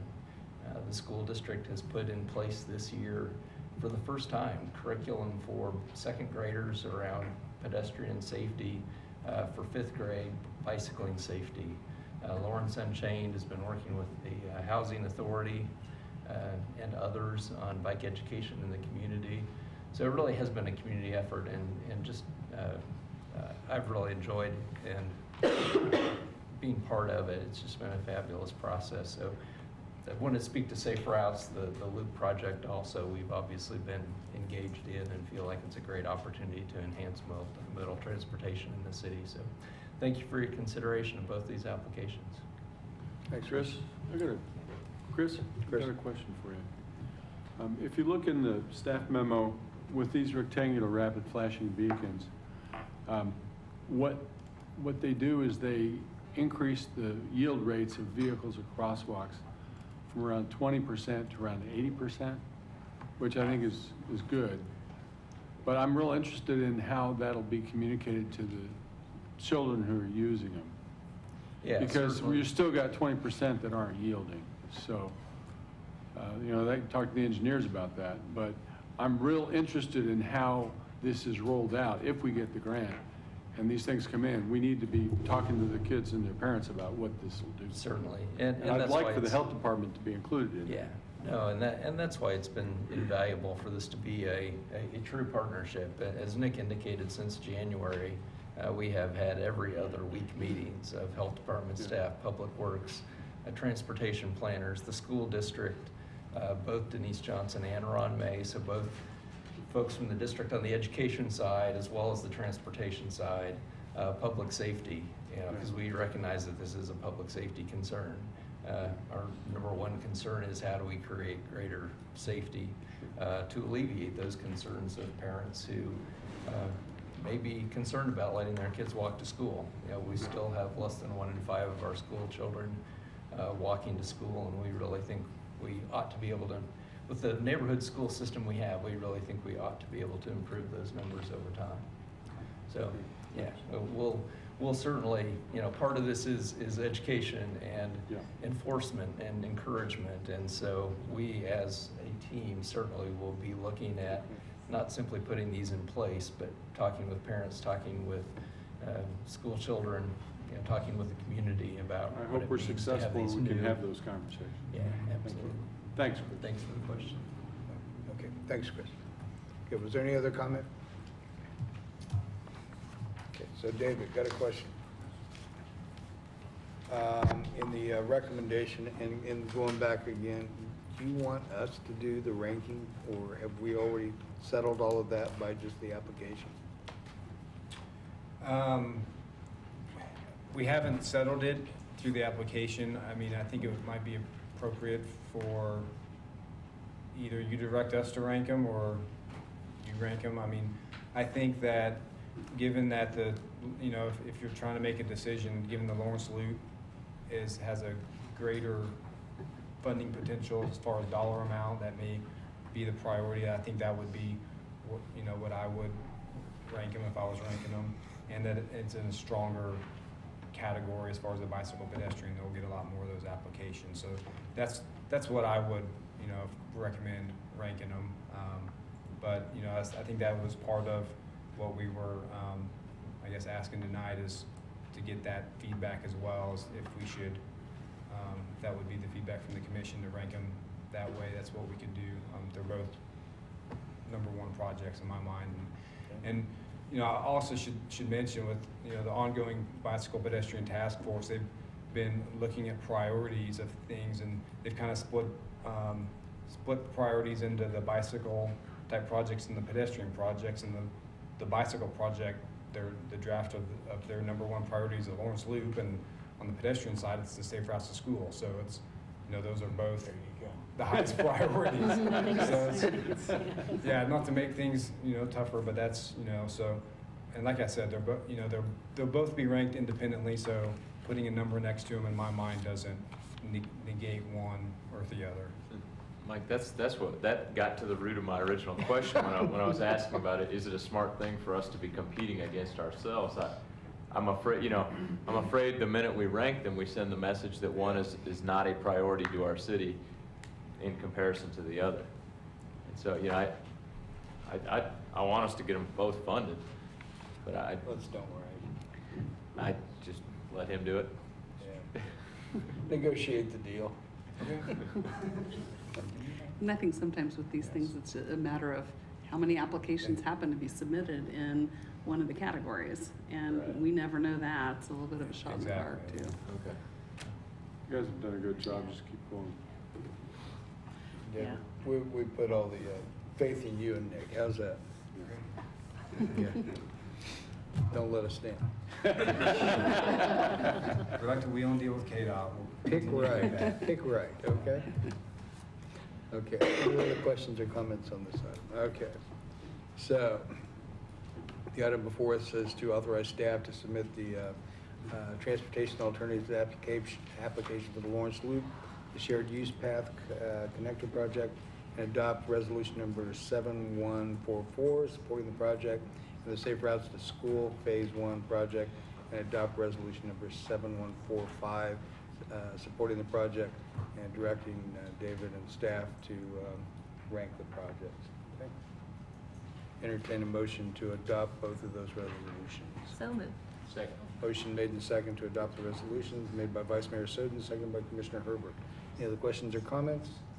All in favor, aye? Aye. Opposed? Passes 5-0. Thank you.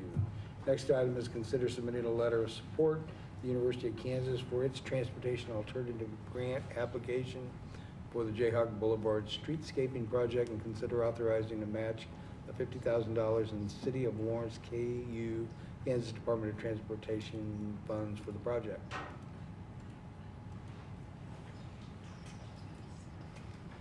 How are you? Thank you, Mr. Mayor and Commission. I'm Paul Graves, Deputy Director, KU Design and Construction Management.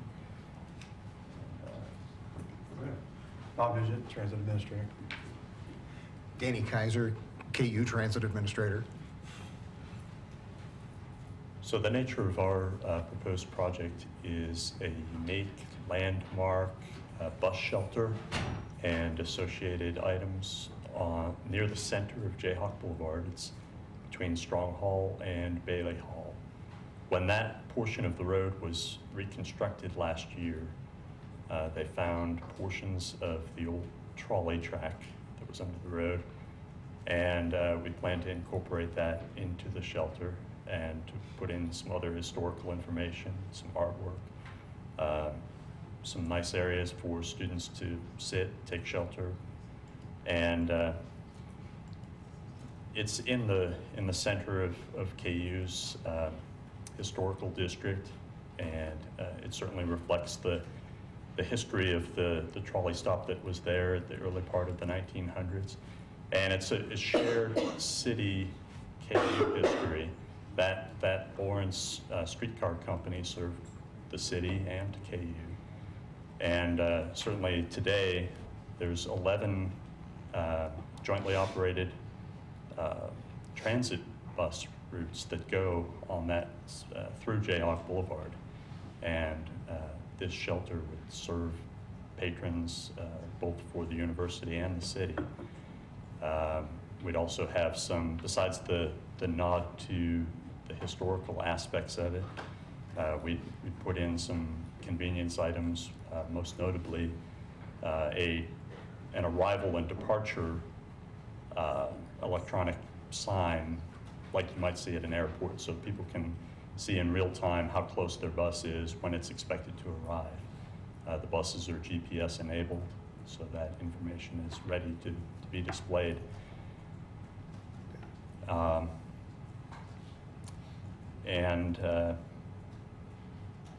should note, there were earlier questions about, competing projects. This one is in a different category from the two that the city is submitting. We're calling it a streetscaping project because that's a word used in the KDOT application materials that puts it under the scenic and environmental category. It should score very well there. Some of the scoring points are the amount of population served. There's thousands or tens of thousands of transit bus riders through there every day in the spring and fall semesters. It's how it fits in the context of the area. It will fit very well, both compatible with the historic nature of that area, but also having some modern conveniences. Excuse me just a second, Paul. Sure. Bob, can you bring this up on the screen so everybody can see it? This is it's a pretty neat looking attachment. By itself, I feel confident ranking it first. Yeah. I think that's it, yes. Yeah, that's it. There it is. I'm sorry, I should have brought that up earlier. No, you're fine. So there's one view of it, and then we have a little bit more later, if I can rotate it. So this shows in the upper left there how busy that area can be, especially a class change, with multiple buses stacked, hundreds of people in that view. Again, there'd be thousands or tens of thousands served every day, not all at once. We propose to place it directly behind the sidewalk where you see all of those people standing and sitting. There's another view of it in the center lower area. We'll have some kiosks to speak to the history of it. Again, it's a shared history with the city. There's an aerial view there on the lower left showing its location between the buildings. So we already have a resolution from the Chancellor of the University of Kansas. Mr. Cronin mentioned how for the city's projects they needed a resolution of support. We certainly would appreciate a letter of support. We do have a resolution from our own governing body that, you know, KU will maintain this over time if it's funded and built. And I'd have to defer to these other two gentlemen on the other nature of the request, which is the funding authorization. Does bring light to, transit's been around here for a long time, doesn't it? We had trolley cars running up and down Mississippi for a long time, and the trolley ran between Bailey and Strong Hall. So this facility will be sitting almost in the exact location where those rails were dug up from. So I mean, it really does set some foundation for the history of transit and everything we've done here. Anyway, the funding, I got off on a little tangent there. The funding, the local funding for this is, we get about $1 million a year from the state, it's CTP funds. Those funds come to us, it's based off of ridership, the city population, and the revenue miles. We use KU's ridership and miles also to get these funds. If we were doing it ourselves, we'd probably get about $500,000. So there's about $500,000 that comes to the city that can be used, and we have a memorandum of understanding with the university also to say that we will share in those funds, those additional funds we've had. So that's where those local match dollars is coming from. So. Danny, you have anything? I think they covered it. I'm happy to answer any questions. Okay. Have any questions for the gentleman? Okay. Thank you. Thank you. I did enjoy the token though. That was all right. Public comment on this item? Vice Mayor, this kind of speaks to your trolley stuff. I'm so fascinated with streetcars. I'm totally excited about exploring the possibility of grants paying for it, but that would be super cool.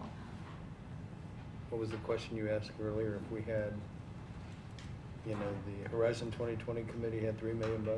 Yeah. Just remember that question, okay? Yeah. Okay. $3 million. Any other questions?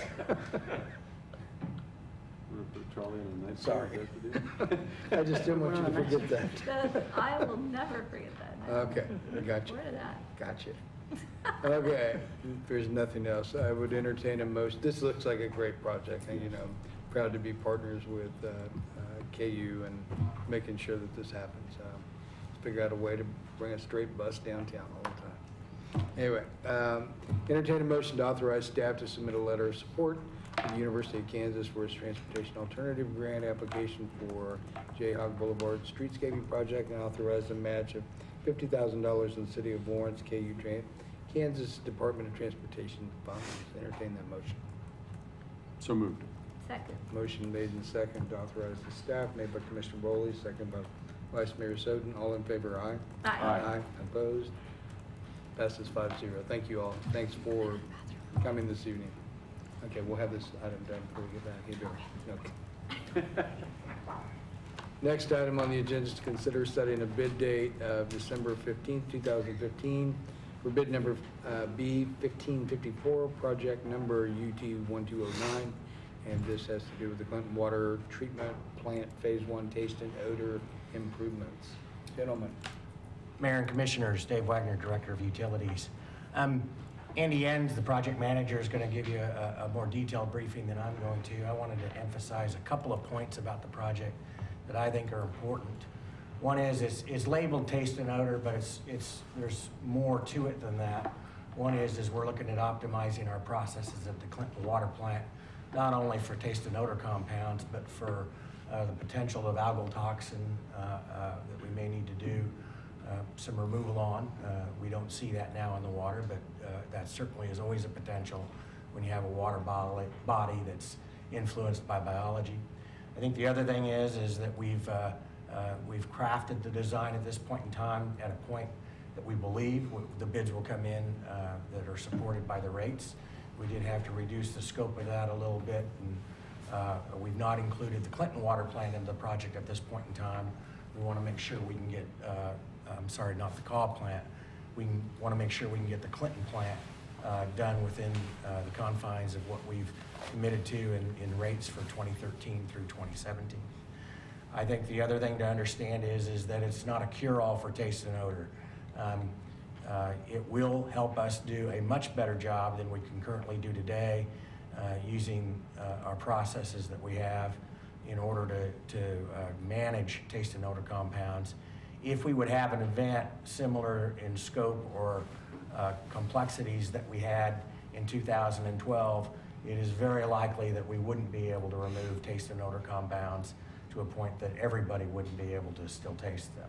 So there's different sensibilities to taste and odor within the community. That was a very, very unusual event. It's the event of record for us. We've not seen one since, but it doesn't mean just because I stood up here today that we won't see it tomorrow. So they're very unpredictable, but we think it gives us an edge. If we ever do decide to do more work in that area and for some reason the reservoir or our water sources demand that, this will set the stage for what we consider phase 2, which would be an advanced oxidation type system that would do an even better job. But even at that, there's no guarantees that those technologies will do 100% of the job, that no one will ever have an odd taste and odor due to geosmin or MIBs in the water. So that's kind of my brief thing. I want to manage expectations a little bit. Also, always give the assurance that we're working within the monies that you've already approved for us through 2013 and 2017. With that, I'll let Andy Enns take over and give you some more details about the project.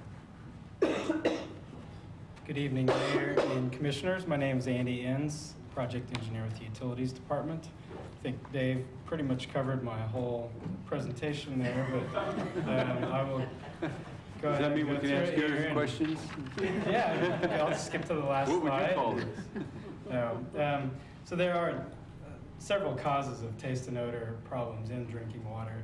As Dave mentioned, the primary one here in Lawrence is related to blue-green algae or cyanobacteria. And just a couple facts about that.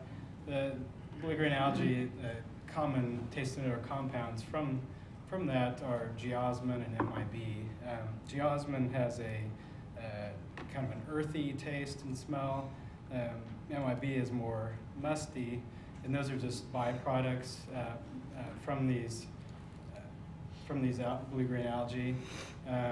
As Dave mentioned, algal toxins have some potential health concerns with those. Most common toxins are microcystins.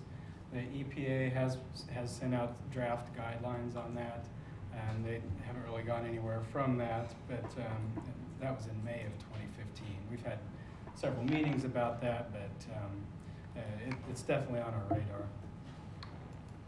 radar. As Dave mentioned with MIB and geosmin, people, it really varies how sensitive people are to it from person to person. City of Lawrence goal is 5 nanograms or less. I'll show you some of the results from 2012 and subsequent events, and it was significantly higher than that in Clinton Lake, and then in 2012 it was higher than that in the tap, and so it was noticeable for quite a few people. Here are the results of geosmin levels.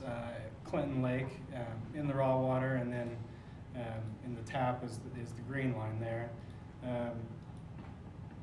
And since the event in 2012, we've had several other events, but for the most part, those have been treated primarily with just adding additional powder-activated carbon to the point where it's not noticeable for people.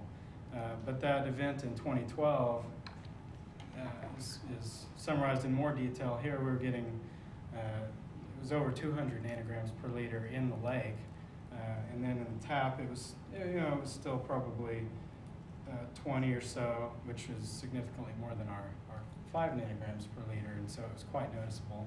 I think right before we started measuring there, we had 60 complaints in one day. Let's see, that was June 11th of 2012, and then we had about 80 for the week. And that was kind of what started us down this process of getting the study, well, it was primarily what got us going on this. So shortly after that, we put out an RFP for engineering services to study taste and odor causes and alternatives. We negotiated with Burns & McDonnell for that study, and after we got the results of the study, we negotiated with them to actually design the improvements and evaluate what alternatives were best for us. Got the supplemental agreement in October of last year, and they've been working on the study. And as we'll go through here in a few minutes, the part of the coming here tonight is to request to set a bid date of December 15th to go forward with construction on this. As Dave mentioned, we've got project funding and estimated costs. The CIP funding in 2015 and 16 covers everything associated with design and construction phase services with Clinton Water Treatment Plant, and then we've also had some design with the Kaw Water Treatment Plant. We've decided to hold off onto that until we get identify additional sources of funding. So with that, I'm going to have Rachel Thompson with Burns & McDonnell come up and provide a brief summary of the evaluations that they looked at. Good evening. My name is Rachel Thompson. I'm a project engineer with Burns & McDonnell and have been working on this project since we started the study back in 2013. Just wanted to kind of give an update. The city wanted us to come and kind of give a quick history on what we're doing and the improvements that we are moving forward with at the water treatment plant. So starting back with the study that we did in 2013, we looked at a number of different alternatives to address the taste and odor issues at the Clinton Water Treatment Plant. The water treatment plant currently has powdered activated carbon system in place, and that's what they utilize to address taste and odor at this time. So we looked at the condition of that system and the effectiveness of that treatment option. As Dave mentioned, the city does a great job of removing taste and odor in general, but on these high events, it does put a lot of stress on the system, and the powdered activated carbon system was kind of reaching its limits as far as what it could achieve in removal of taste and odor causing compounds. So we looked at process improvements, looking at the water treatment plant as a whole and the chemical and physical processes that already exist at the plant and what improvements we could make to tweak the efficiency of those processes and help take off some of that load from the powdered activated carbon system. And then of course we also looked at advanced oxidation systems. So when you talk about taste and odor, there's a lot of support for using ozone or an advanced oxidation system such as UV peroxide to remove those taste and odor causing compounds. So we also considered those alternatives and looked at the cost and benefit of moving to an advanced technology such as one of those. Basically at the end of the study, what it was determined was that the best path forward was to approach this in kind of a two-phase approach. Phase one is process improvements, so looking at those physical and chemical improvements at the water treatment plant. And then phase two would be an advanced oxidation system in the future if conditions in the raw water continue to degrade and taste and odor continues to be a problem, then that phase two approach could be considered later in the future. So just kind of to give a quick update of the improvements that we are moving forward with right now. As I mentioned, they encompass both physical and chemical processes. So for the physical improvements, the main two items that we're implementing at the Clinton Water Treatment Plant, the first is a rapid mix system. And basically this is a system to mix the primary chemicals, the coagulation chemicals, to disperse them in the water and enhance the effectiveness of the primary treatment process at the water treatment plant. And then the second physical component is tube settlers in the primary treatment basins, and this will help increase the effectiveness of the powdered activated carbon system by allowing for higher doses of powdered activated carbon to be imparted into the water and then removed before they have detrimental effects to downstream processes. For the chemical improvements, The first one that we are implementing is carbon dioxide, so adding carbon dioxide system to the water treatment plant to allow for pH control at the water treatment plant. This will be added on the raw water, and it will lower pH to allow us to operate an enhanced coagulation approach in the primary treatment. And basically what this allows us to do is remove organic compounds more efficiently through that primary treatment. And that results in removing not only taste and odor causing compounds, but also organic precursors that are key components in formulating regulated disinfection byproducts. And so this will not only help with the current taste and odor issues, but will set the city up to be in a great position for future regulations that are going to come down the line with disinfection byproducts. The liquid lime system will replace the existing lime system at the water treatment plant. The existing lime system is oversized and a little bit outdated. It's a difficult system to work with, and so this liquid lime system will replace that, reduce the amount of maintenance required with the system, and also give increased operational flexibility as far as final pH control with the lime at the treatment plant. And then finally, ferric is also being installed at the plant, and basically ferric is already used at the plant, but it is a temporary system that was put in about 5 years ago, and so we're replacing that with a more permanent system that will increase reliability of that for the treatment plant. So just to kind of highlight some of the benefits, this has kind of been touched on already, but in addition to addressing the taste and odor issue, which was the spark that kind of started this project, there's a number of other benefits that the city's going to realize from these improvements that are being made. Overall, we're just improving the coordination of the chemicals, streamlining the approach to make sure that chemicals are being used in the most effective way, and that we're reducing chemical usage and not wasting chemical where we don't need to. We will improve the organic removal through the plant, and as I mentioned, that goes into taste and odor, and then also mitigating disinfection byproducts and the formation of those compounds. And then we'll lay the groundwork, as Dave mentioned, for phase 2 improvements. All of these improvements will improve the overall quality of the water, and so if we look at implementing advanced oxidation in the future, this will reduce the requirements of those systems in the future, leading to a cost savings on that phase 2 approach.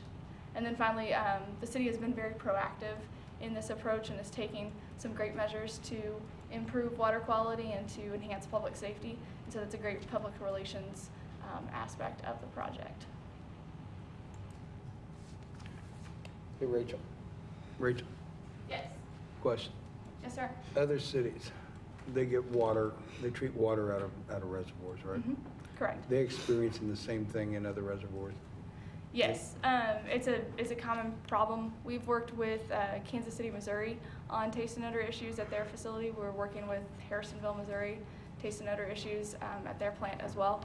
Powdered activated carbon is used at a lot of different facilities, but for some of these higher taste and odor events, it kind of reaches its limit of effectiveness. So that's where we're looking at adding these additional processes to help bolster the effectiveness of that. So, you know, if you go back in time and they said June 11th of whatever day of the year it was, 12 or whatever, was the day that we had greatest amount of calls. And I was telling these guys, this is my birthday, I remember that day. They called Happy me, birthday. They called me first. You know, so it was amazing. I don't know, I didn't taste it. Anyway, the deal here is you know, we're during heavy drought time at that time. Does that have anything to do with it? Your estimation? The reason is because our water levels are back up. We've had rain this year, you know, on and on and on. And does that have something to do with it? And I guess what I'm getting at, is this money well spent? Sure. So there's a number of different factors that play into that. I'm just going to go back to Andy's graph here that shows. You can see there's seasonal events happening all the time. Drought probably did play into that 2012 super high event, but that's not to say that that event won't occur again. You know, as Andy was mentioning, the goal of the treatment facility is a 5 nanogram per liter goal, And if you look at this graph, there are frequent events where, we're hitting over 50 nanograms per liter. So that requires a 90% or greater removal at the treatment facility. That's a pretty high amount when you're talking about a physical process going through the plant. In addition to that, as we've mentioned, there's a lot of aspects of this project that will benefit the city in other ways besides taste and odor. And so the overall improvements to the reliability of the system, the maintenance issues for some of those different chemical feed systems, and the preparation for future regulations, I think all roll into a very well-timed project, and I think it's beneficial to the city. I don't know if you guys have anything else you want to say on that. I think you put that very well. Thanks, I've been practicing in front of the mirror. Okay, so, yeah, I'm probably going to support this, but you can't answer, you or Andy or whoever can answer this. This is simply about taste and odor. This has nothing to do with health issues in any kind. That is correct. At this point in time, Andy mentioned the algal toxins, and that's something that the city has monitored and looked at. They aren't present in concerning amounts at this point. This would set them up for better removal of those compounds if they are there in the future. But I'll let Dave, he looks like he's got something to say. Yeah, I think we mentioned it is more than just taste and odor. One, there's a maintenance aspect to it. We're improving some equipment there. I think the other thing that's exciting to us when we really talk about health is that reduction in dissolved organic carbon helps us mitigate even further disinfection byproducts formation, which is a health issue. We consistently meet the regulated criteria for that, but quite frankly, the lower the better. And this will help us do even better than what we do today. And we do a really good job today. But I think that number, if I could hit zero, practically, I'd love to hit zero disinfection byproducts. Not reality, but the lower the better. So there are other benefits besides just the annoyances of you getting calls on your birthday. Nobody will give you a call on your birthday if the THMs are too high on disinfection byproducts, so they won't know it. But we know it at the plant, so that's something that we're really trying to hit hard. So it does improve it. I do have a really quick question. I'm looking at actually the graph that's up there. There doesn't seem to be a consistent pattern with the spike in the raw and the spike in the tap. And I'm looking specifically at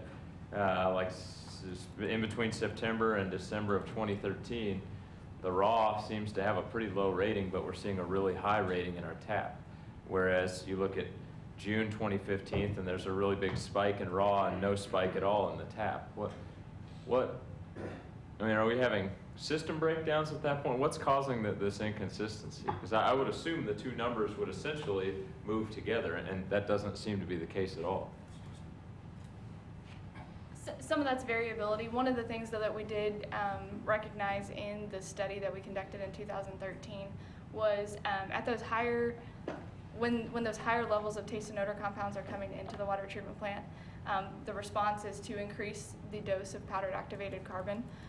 One of the problems with that is when the dose increases, it starts to carry over into downstream processes where it's not supposed to be. And when that powdered activated carbon comes into contact with chlorine, we ended up seeing a re-release of compounds. So that powder activated carbon had captured the compounds, and then if it interacted with chlorine, we saw a re-release. So some of that you're seeing is some of those effects that we noted in the taste and odor study.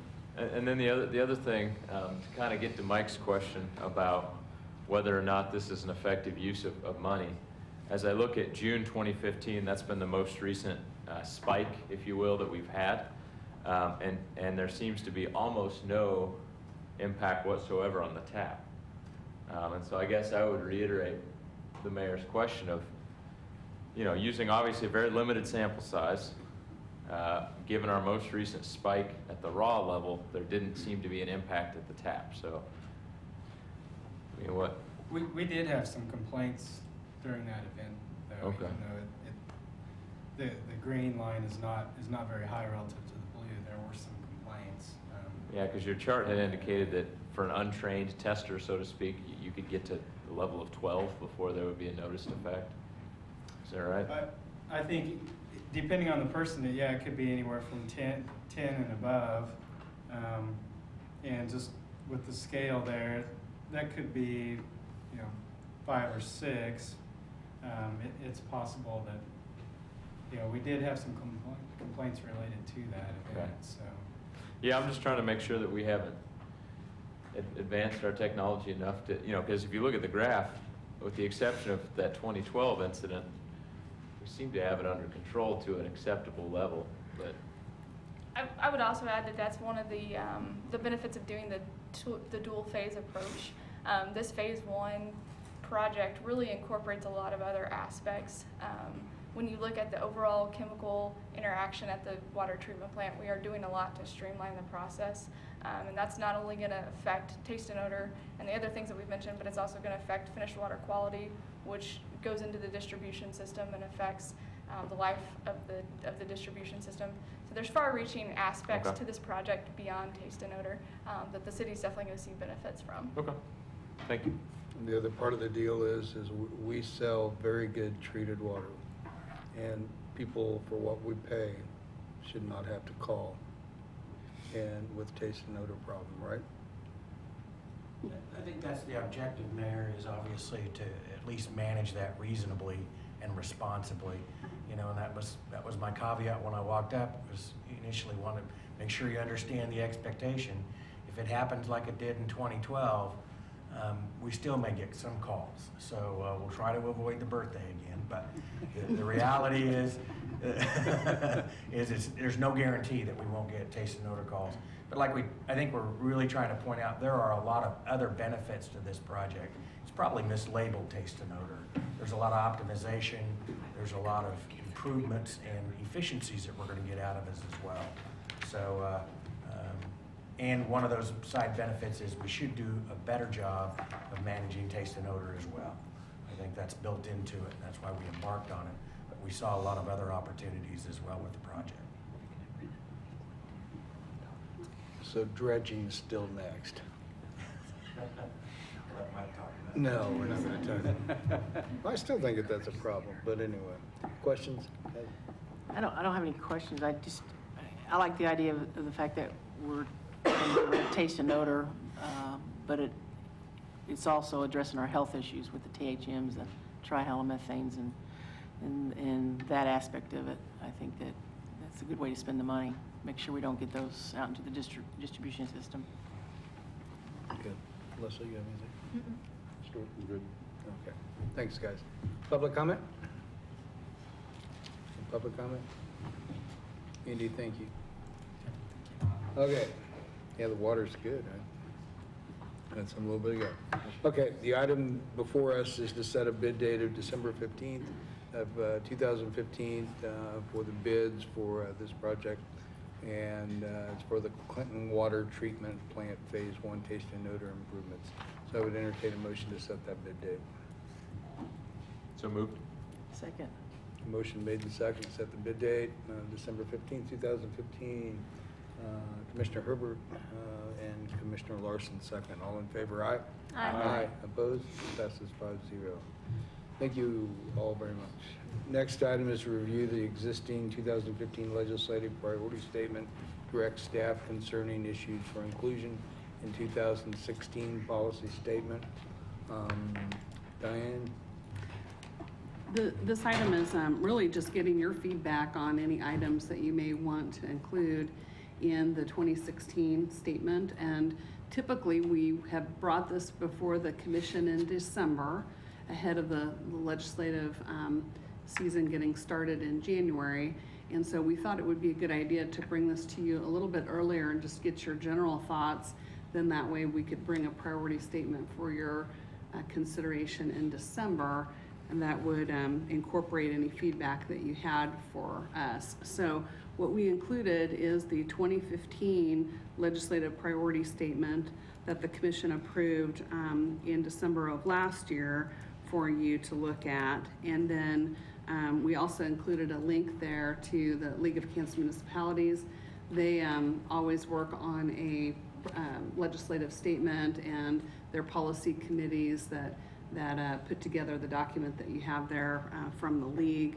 And additionally, there's some correspondence from the Sustainability Advisory Board that's recommending some inclusion of support for some enabling legislation for a program that may assist property owners with renewable energy and energy efficiency conservation measures in terms of helping to finance those through a home or business owner's property taxes over time. And so that may be something that you would like to direct us to include as an example, but there may be other things that you have feedback for, and that's just the purpose of the item this evening, for us to listen to you and get your thoughts on this. So like, is it too late to ask to change the elections back to April? No kidding. There may be some ships that have sailed. Okay, so you're saying that that probably is too late to be included? Probably. The League of Municipalities included it in their Yeah. 2016. And you know, I think that some of that is up to you all if you would like us to include it. And I was commenting more on probably the likelihood of Right, having well, that yeah. change back, but It's not gonna We can happen. still yell though. that's true. I would be interested, and again, this ship may have sailed, but I'd be interested in looking at some language regarding concealed carry laws as they apply to public buildings, and specifically the degree to which the city of Lawrence is going to be out of pocket quite a bit of money because we have to alter all of our buildings in reaction to that law. I understand their intent behind the law, I suppose, but I don't think they understood the actual financial burden that such a policy was going to place on places like the City Hall at Lawrence, where we previously, up to this point, haven't required anyone to go through a metal detector, and now we may be looking at that. Municipal court, all of these buildings. So I don't want to speak for the whole group up here, but that's a financial burden that was dropped on us pretty heavily, and I think a public rejection of that would be. I think that's a good point, Matthew. That's a good point. And sometimes just providing in this document the information about what that possible dollar amount impact is For sure. Yeah. helpful, so. Do we have that information? We were pretty close to having. I think that we have some general estimates, is that right, Penny? So we could draft that for you. I think that'd be good. Well, I'm interested in adding what the Sustainability Advisory Board suggested with the PACE enabling legislation. PACE creates energy efficiency and renewable energy assessments that are tied to the property and repaid through the home or business owner's property taxes. I think I supported it a year and a half ago, so it's nice to see it here again. Yeah, it definitely needs to be in there and be included, and as well as Matthew's thoughts on that. I think those are very good thoughts. Yes. I'd like to see something about the tax lid. I mean, I'm not like one to raise taxes, but I think they need to take care of their business and let us take care of our business. Was there a lot of discussion last year's session, when they talked about the increase in the sales tax? Wasn't it going to come off on food at some point, the increase that the state adopted? Don't hold your breath. They tried to do that. I think it does. I mean, it comes off. We should They make talked sure about, that they talked about doing it, but they Yeah, I didn't don't do think it. they could not get Well, it. we ought to remind them. That's correct. There was some legislation that was introduced, I believe, that would have made that, but it did not pass. It may come up again. So if you have a position on that you'd like us to express on behalf of the city, this would be certainly the appropriate document to put that in. Well, I think we ought to do that. I mean, sales tax over 9%, just. Massively regressive. Yeah. It's massively regressive. I mean, I think we ought to look at that, because, Yeah. I mean, it hurts everybody, Yeah. especially people with, Especially smaller people that have incomes. to eat. Yeah. Those people especially. That'd be me. But no, I think we ought to do that, because they had talk about it. Nice to hear you saying sales tax. That's what you meant, I know, Well, that one, yeah, just, that one didn't make any sense to me, but that's a whole nother deal.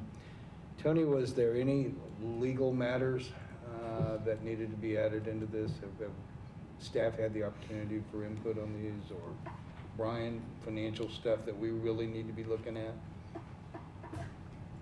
And, you don't have to answer them now, but I mean, as we start developing this, let's make sure that, staff has had the opportunity to submit anything that we may be forgetting here that we want to include as part of our statement. Will do. Okay. Would this document be a crazy, I'm gonna have the crazy ideas, a crazy thing to put in, perhaps encouragement of light rail between the major cities of Kansas? I mean, it's too broad for us, I suppose. Well, I think, to the extent that you want to mention those kinds of things, those are certainly roles for the state. One that this body has dealt with is the K-10 connector. And that is an issue that, I personally believe is a difficult issue for two communities to try and settle amongst themselves without some help from the state.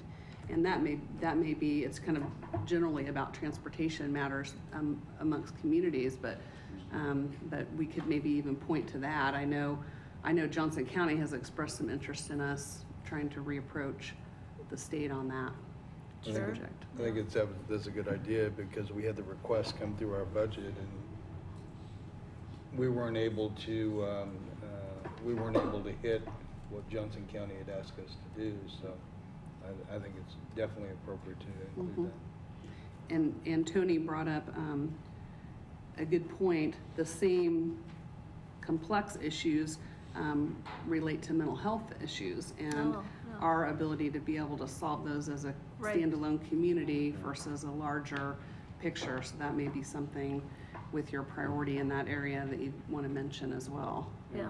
And perhaps express our concern about the hospitals around the state. And our Closing. hospital here. Right. Yep, that's a good one. Thank you, Tony. And can we emphasize that they need to quit taking money from KDOT, all the money from KDOT to pay for things that shouldn't be paid for with KDOT money? Right. Yes, and we had something, I was just looking at the statement from last year. We had something, a general statement about, trying to.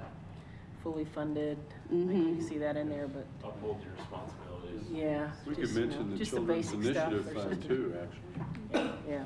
We can certainly continue to keep that in there. The Children's Initiative Fund, they're tapping that too. What about the block grant model that they switched to? Could we say something about that? Rather than the per pupil dollar amount? For Oh, for education. schools. Yeah. For education. Is that out of our, I guess that's more a school board thing. So the district ought to Yeah, and bring that one up. And if you did want to include something about schools, I would just want to make sure that we would visit with the district about maybe Yeah. what their suggestions Yeah, would maybe be that's a terrible idea. to help them. Well, sometimes though, it may be helpful to reinforce. Last year. We did have some language in there for K-10 and higher ed, and both of those are important for our community as a whole. We probably just want to make sure that our language works with the things that they're saying. Yeah. Which we could certainly do. This is why you're the professional. Keep Matthew on. Keep me in trouble. Yeah, we can be Keep me in specific mind. about keeping Matthew hired,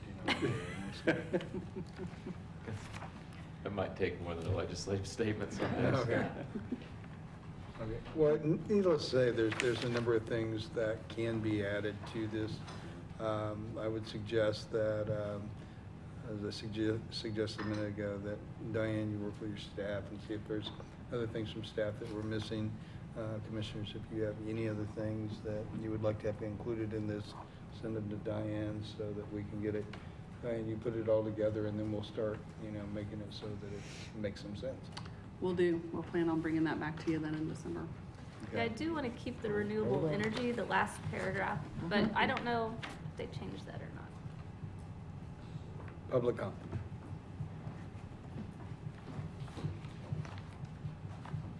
Hello, Mayor and Commissioners. My name's KT Walsh. Yeah, as per your comment about light rail, I don't know the train situation where they're trying to connect the trains with Oklahoma and Texas, and we'd have more trains coming through Lawrence every day. Can the legislature have an effect on that? I'm looking at Diane because she knows all things railroad. About that. I think what you're speaking of is the Northern Flyer project, and a few years ago, this body did submit a letter in support of that Northern Flyer, which would require some state funding, and I think it required funding on down the line from Oklahoma and Texas and whatnot to be able to make that happen. But that project would certainly be beneficial to Lawrence if it occurred. So maybe we could check and see if that could be on our list if it's still in play. Yeah, And but then still a project. the other thing that I wish you would put in is please return the money for arts and culture, please, from the state level, that we need it. Thank you. Okay. Any other comment? Well, does that get enough help? Great, we can certainly take all that input and work on a draft for you and get with staff, so we'll bring that back in December. And then, of course, there'll be opportunity for you to continue to tweak it how you wish. Okay. Thank you. Again, if you guys have anything else you want to add, make sure you get it to Diane quickly, okay? Next item then is to consider a motion to recess into executive session for approximately 20 minutes. Is that still okay? Diane, still 20 minutes? Yes, 20 minutes. Maybe 30. Okay, for 30 minutes? Let's start with 20. Okay. I'm going to entertain a motion to recess into executive session for approximately 20 minutes for consultation with attorneys for the city, which would be deemed privileged in the attorney-client relationship. The justification for the executive session is to keep attorney-client matters confidential at this time. At the conclusion of the executive session, the City Commission will resume its regular meeting right here. I'd entertain a motion to approve the motion to recess. In So moved. Second. Motion made in second, made by Boley, second by Herbert. All in favor, aye? Aye. Opposed? Passes 5-0.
Okay, we have nothing to report following the executive session, but we are back in session.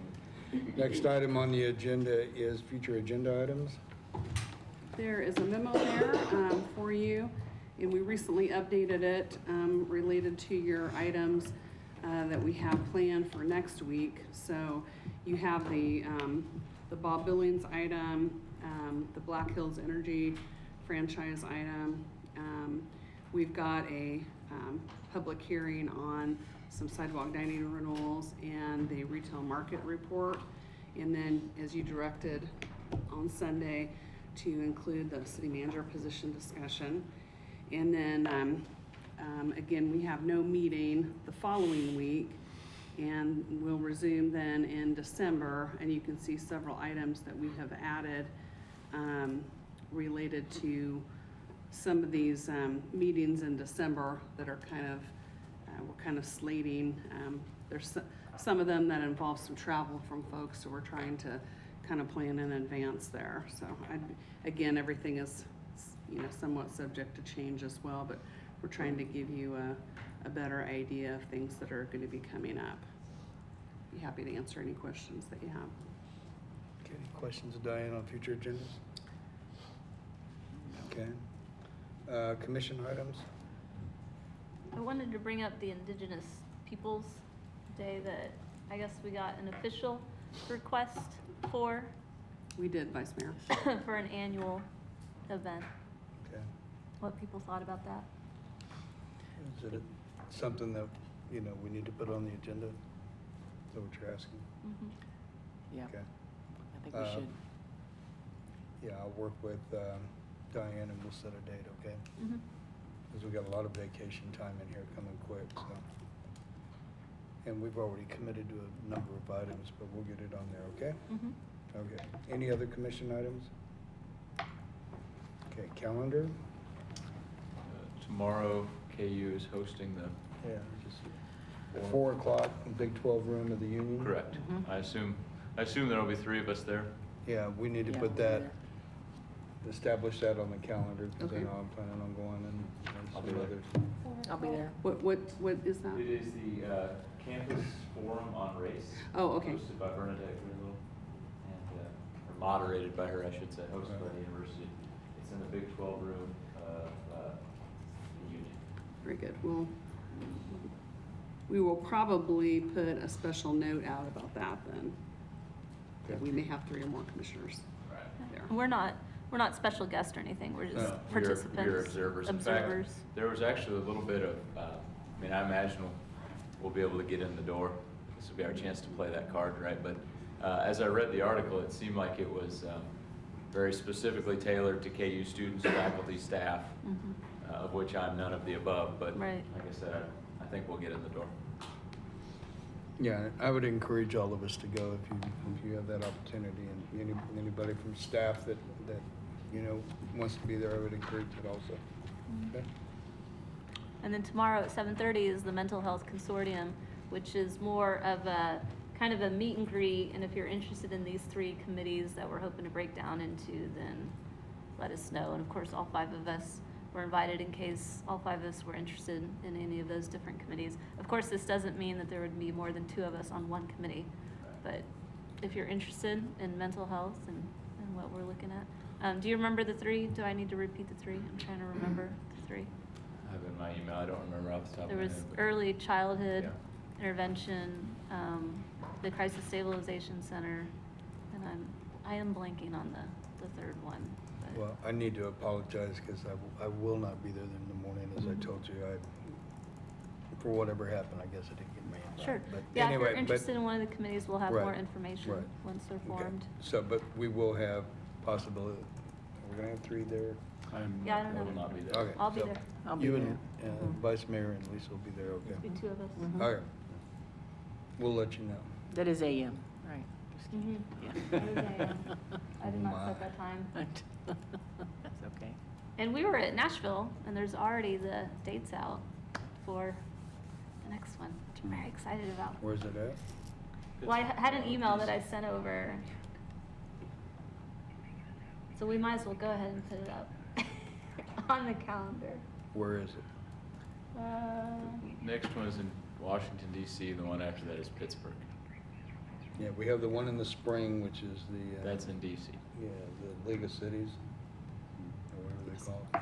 Yeah, I think that was March 3rd to 8th, if I remember right. Congressional cities. Or the 14th to the 19th. They had 2 years of dates already set, so I don't remember which was which. Definitely get that on the calendar.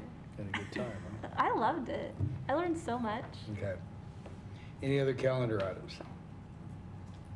Okay, if not, entertain a motion to adjourn. So moved. Second. Motion made and seconded to adjourn. Vice Mayor Soden, Commissioner Larson, all in favor, aye? Aye. Aye. Opposed? We're adjourned.